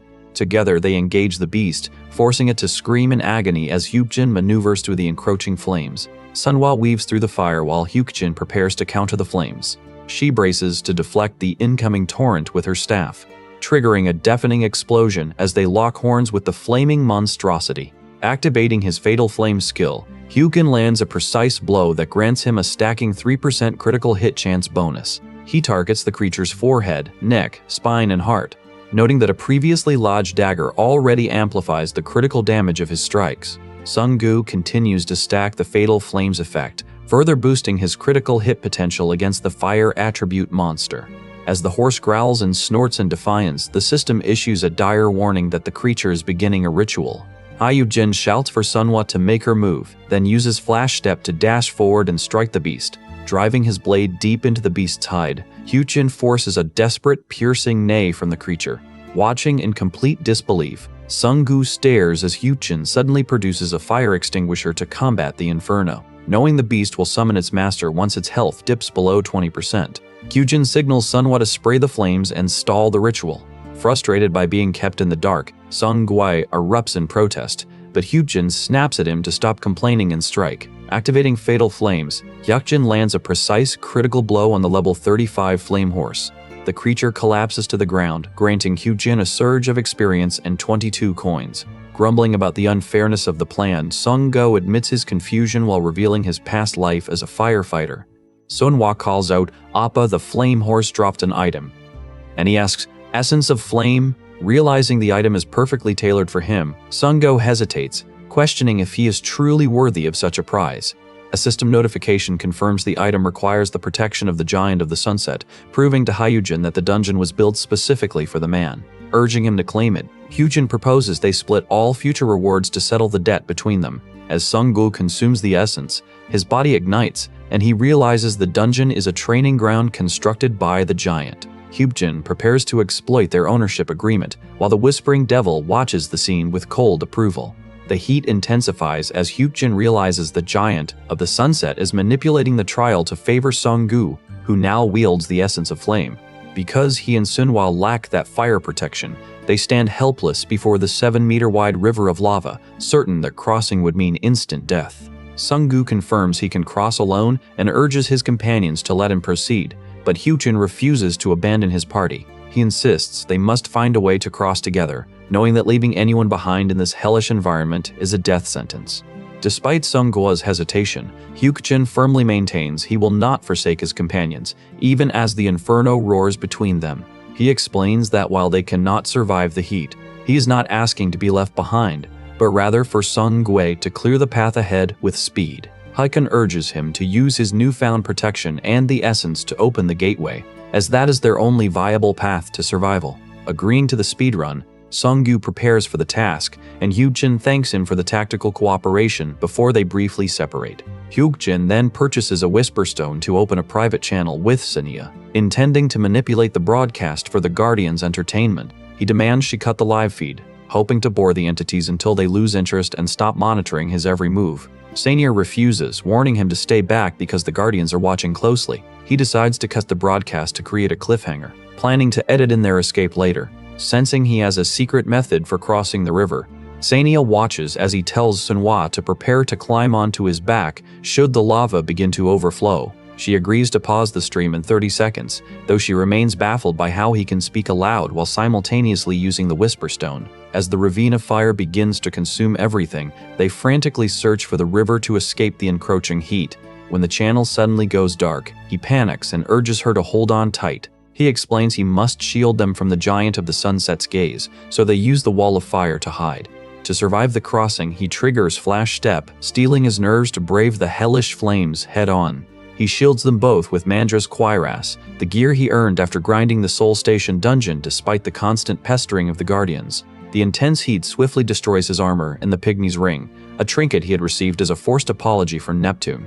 Desperate, he activates the Foxfire domain gained from the Six-Tailed Fox on Mount Inwang to bolster his fire resistance. He channels his power to carry her through the explosion, and they cry out as they fall. Having survived the ravine, he receives the Incendiary title, which grants him significant fire affinity and resistance bonuses. He defiantly spits an insult at the system's inherent bias while she celebrates her own new title. Relieved to have escaped the inferno, he notes that Incendiary eventually evolves into Choi's signature title, Immortal Fire God, then tells her to purchase replacements for their scorched clothes. With his preparations complete, he focuses on waiting for Choi to reach Kuntan, relying on his memories to guide their next move. 6 hours later, the short table dungeon is cleared, allowing the pair to slip away into the shadows. He levels up to 27 and acquires a map fragment, realizing that since he holds only 1/3, the remaining pieces must be with Choi. Stepping out of the dungeon, he immediately encounters an official confirming that a new gate has appeared right on the academy grounds. Choi Sung-gu rushes over to greet him, weeping with relief as he admits he was terrified the delay had cost Hyuk-jin his life. Observing the Whispering Devil watching closely, Hyuk-jin realizes the Guardian was genuinely anxious while he mentally reviews his absolute will and bloodlust skills. He honors their bargain by handing over the Tome of the Divine Fire Physique in exchange for the Essence of Flame. Though he pauses, knowing this rare item will erase the Flame Lord's future, he proceeds because the Giant of the Sunset is watching their every move. Instead of taking the tome for himself, he leverages the map fragment reward to maintain a more calculated advantage. Senia acts as the notary, stamping their contract to officially register the deal and finalize the payment to Sunggu. Inside the D Tower, a woman asks, "Have you always liked solving things with complicated methods?" By securing a 3% profit share and joining Sunggu's personal scenarios, he effectively shuts the Giant of the Sunset out of their business. He keeps the margins thin to appease the biased guardian before bidding Sunggu farewell, setting their next meeting for 10 days later. Afterwards, he and Sunhwa head out for Tonkatsu, though he stops to scout the Uplex building where a 7-floor dungeon is destined to emerge. Watching her eat with genuine delight, he reflects on her past struggles, remembering how a single meal was once a desperate, unreachable dream. Watching her eat, Hyukin hears a passerby mock Sunhwa for indulging in tonkatsu, sneering that a pauper should prioritize survival over luxury in this harsh, tower-shadowed reality. Hyukin watches her and thinks, the world is truly shit. She finds a rare moment of comfort in the meal, telling him that being by his side feels like finally having a family, and he silently acknowledges that she has indeed found one in him. With a personal scenario dungeon for Sunggu arriving in 5 days, Hyukin realizes he must become the architect of his own destiny. Despite remaining too weak to tackle the Peace Park dungeon before reaching level 30, he decides his immediate priority must be finishing the Seoul Station dungeon to secure the remaining hidden rewards. Later, at the station, armed guards secure the plaza as the newly formed Players Association begins operations under the command of CEO Song Kyung. Approaching the guarded container, Hyukin notes the guards tense up at his approach, fully aware of his notoriety as he and Sunhwa verify their identities to face the cold suspicion of those who witnessed his return. As police manage the gate entries, the system prompts him to confirm his entry into the Seoul Station dungeon, and he complies, determined to claim every last reward available. A soldier quickly reports their entry to Superior, and soon, Kyung receives word that the pair has entered the Seoul Station dungeon for the 30th time. Kyung demands to know their clear speed, and his subordinate confirms they are moving at an impossible pace, clearly utilizing a secret strategy shared only within their tightly knit party. The prologue concludes, as Kyung recalls the key players Yuyan, Yeonseo, and Senhwa, remembering how Hyukin personally visited Sunshin to secure an employment contract for the girl. Hyukin stands before the CEO of Sunshin, who notes the world's rapid transformation, with nations like the US and Japan legalizing firearms for players to surpass Korea's average level. The country must innovate or face total collapse. Determined to secure their standing, Sunshin plans to establish the Taeguk Guild, prompting the CEO to order his subordinate to offer Hyukin the role of guildmaster as a calculated move to claim a diamond before the chance vanishes. The public expects Jinseok to take the position, but the CEO sees Hyukin as a tool to enforce loyalty. Back at the dungeon, Hyukin activates his shield after completing his 30th Seoul Station clear, triggering the first Pioneer title, which grants him the power to link a hidden scenario for increased difficulty and greater rewards. Aware that this secret will eventually leak, he ignores Sunhwa's query about proceeding, his focus remaining fixed on the one responsible for his family's death. He ultimately decides against linking the title for now, judging that their current mid-20s level makes the risk too high, and opts to return tomorrow to tackle the next floor instead. After directing Yeonseo to hit her 30 clear milestone, he and Sunhwa step forward to enter the dungeon's second floor. Because the level lacks any safe zones, they are immediately ambushed, but Sunhwa instinctually intercepts an unseen strike with her platinum shield, proving herself a natural tank. Hyukin spots an arrow whistling toward them and realizes a skilled marksman is nearby, triggering a sudden system flash quest to hunt down the orc archer.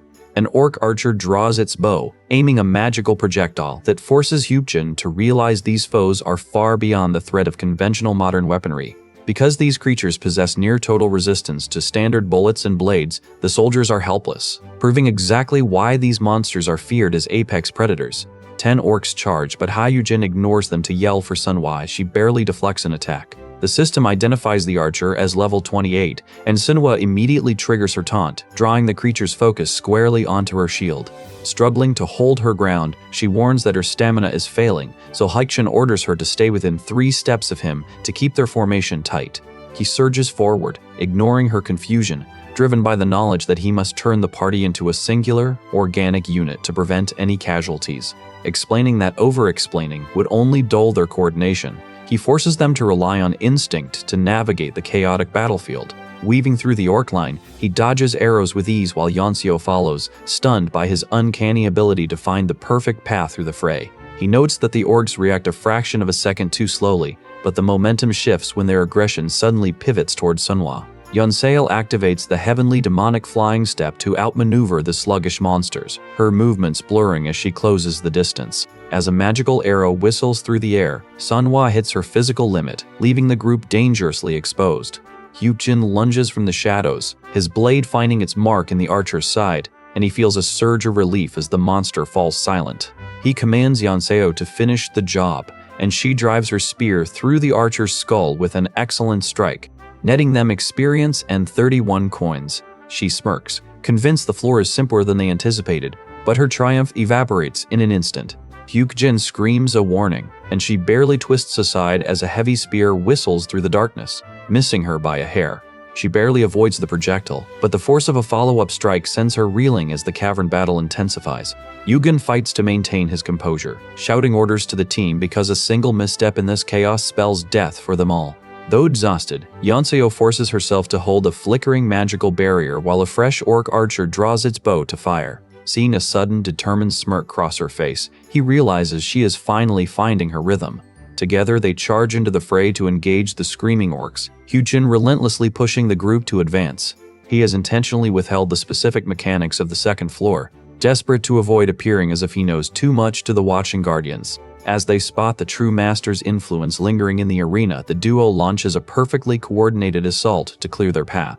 Hyukjin resolves to strike immediately, even as he finds himself cornered by goblins and lunged at by a vicious orc. Blocking a heavy club strike with his blade, he prepares to sacrifice his left arm if it means his right can strike true. He shatters the clear crystal, causing the surrounding petrified orcs to begin cracking as their stasis breaks. Yanseo narrowly avoids a lethal blow, prompting him to snap a sharp warning that her reckless excitement puts everyone in jeopardy. She swallows her pride and agrees to be more careful, finally understanding the gravity of his warning. While he displays raw power by shattering rock, she downs a potion and struggles to compose her breathing. She recalls the vow to protect her family after her mother's injury, realizing she must become stronger to stop being a burden. Deep down, she reflects on that inner hunger to repay the debt she owes for her mother's life. Sunhwa resolves to match Hyukjin's strength, prompting the true master of the heavenly demonic mountain to extend a powerful, unexpected invitation. Hyukjin and Sunhwa react with visible surprise as the system offers him the heavenly demon title, which would trigger an automatic advancement. He contemplates the offer, realizing the true master is attempting to bypass the standard level 30 contract requirement through this title effect. Though the system warns that heavenly demons possess a haughty temperament, Hyukang recognizes this as a rare opportunity once held by the future Sword Empress Yanseo. He recalls how Yanseo, despite being the strongest one-on-one combatant, still required 7 other heroes to face the Demon King, suggesting that such title-based limits are a potential trap. Fearing the same limitations that once shackled her, he rejects the title to ensure he can surpass her, leaving the true master visibly disappointed. Sunhwa asks if he received a title offer, and when he confirms he turned it down, she expresses confusion at his decision. Hyukjin explains that his true strength lies in his ability to lead and place players strategically, noting he could not have cleared the dungeon without her. Observing that he leads as if he already knows every strategy, Sunhwa questions his methods, but he simply attributes his success to a talent for assessing people. She admits that following his lead makes her feel as if a path is opening before her, while he reassures her that her innate swordsmanship talent far exceeds his own. As a menacing thought of vengeance flashes through his mind, Hyukjin turns his attention back to the title, deciding to redirect the true master's offer toward Yanseo. Assuming the true master offered her a lesser title, he decides to intervene because they are teammates who must grow together. He tells Yanseo the title belongs to her, flattering the guardian by claiming that her potential will make the heavenly demon title shine brighter than it ever could for him. Pleased by this insight, the true master praises him and shifts the title offer to Yanseo.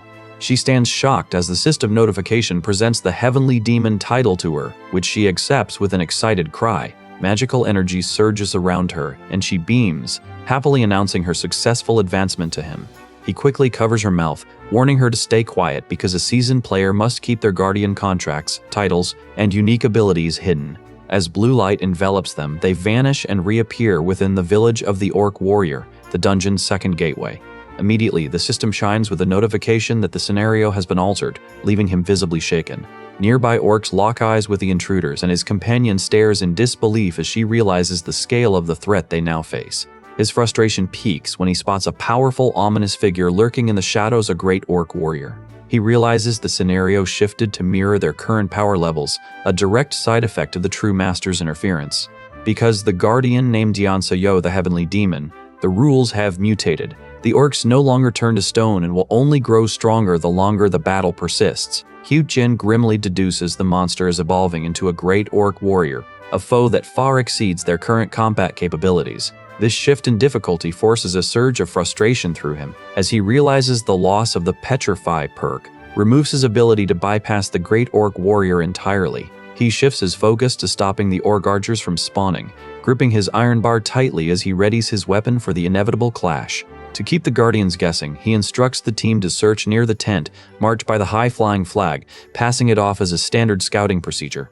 Directing Yeonseo to the right while Sunhwa covers the left, he sets a 10-minute window for them to shatter the first 2 crystals. Hyuk-jin decides to break the final crystal himself, dodging an ogre's club to reach it. A sudden tremor confirms Shin has succeeded, as she utilizes the heavenly demonic flying step granted by her guardian to strike true. She swiftly evades the lumbering orcs, regrouping at his side to report that the monsters have ceased their pursuit. After offering a brief word of praise for her performance, he peeks into the tent to find the orc warrior and its retinue still fast asleep.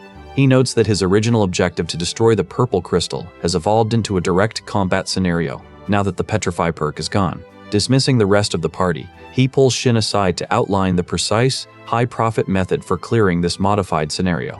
His mind remains fixated on ensuring he secures the proper payment for undertaking such a dangerous job. The assault begins with him commanding Sunhwa to draw the horde's aggro while circling the perimeter of the field. He instructs Shin to pick off the stragglers one by one, warning her to be careful not to steal aggro from Sunhwa. As the battle intensifies, he strikes the orc in the neck, his blade finding the mark. He directs Shin to only wound the orcs that Sunhwa lures into position, conserving their collective strength for the trials ahead. Chaining their swift strike skills together, he and Shin cut through the goblins and orcs with a momentum that keeps the enemy off balance. Suddenly, the air grows heavy with a new threat, and the group cries out a warning as the situation takes a turn for the dire. He activates platinum shields to mitigate the impact, but the enemy's force is too great, leaving him reeling in agony with his left arm severely injured. The orc recoils from his blade, but the clash of steel alerts the camp, drawing the rest of the horde out with deafening roars. Realizing the commotion has compromised their stealth, Hyuk-jin knows a direct approach to the crystal is now impossible. He understands that merely destroying the object won't stop the swarm, so he chooses to stand his ground and eliminate every orc in the vicinity. He engages the horde head-on, weaving between heavy strikes while slashing at their necks to thin their numbers. Fighting with cold focus, he strikes and withdraws to conserve his energy, turning the quiet tent into a site of absolute carnage, though he warns his party not to overdo it. A sudden impact from a club against his shoulder forces a sharp, painful gasp from his lips. With the monsters pressing their advantage, he shouts for Sunhwa and Yeonseo to join the fray before they are completely overrun. Orcs swarm from the dark, their guttural growls filling the air as they tighten the circle around the group. The lead orc freezes, caught off guard as the thick scent of blood begins to saturate the tent, turning the beasts feral. Cutting through the pack, he realizes his tactical assessment of the monster's violent instincts was correct. His companion notes that the overpowering stench of blood drives the orcs to slaughter their own allies, creating a sudden opening for their escape. As the orc warrior panics, it triggers its innate orc fear ability in a desperate attempt to regain control. Hyuk-jin smiles, knowing this rare boss skill is now exhausted and will remain on a long cooldown. He forces the remaining orcs to bleed, effectively neutralizing their only major defense to ensure the party's survival. The warrior undergoes a painful transformation, growing larger and more muscular, which leaves the rest of the party deeply concerned. He insists that facing one superior warrior is preferable to a horde, even as his companion stares down the enemy with lethal intent. Preparing to face the great warrior, he bets their lives on the strategy that a single boss is easier to manage than 100 commoners. The system confirms the evolution into a great orc warrior, and the monster growls, ready to test their path for survival. He stands ready to face the creature and the boar-headed monsters in the final, decisive clash.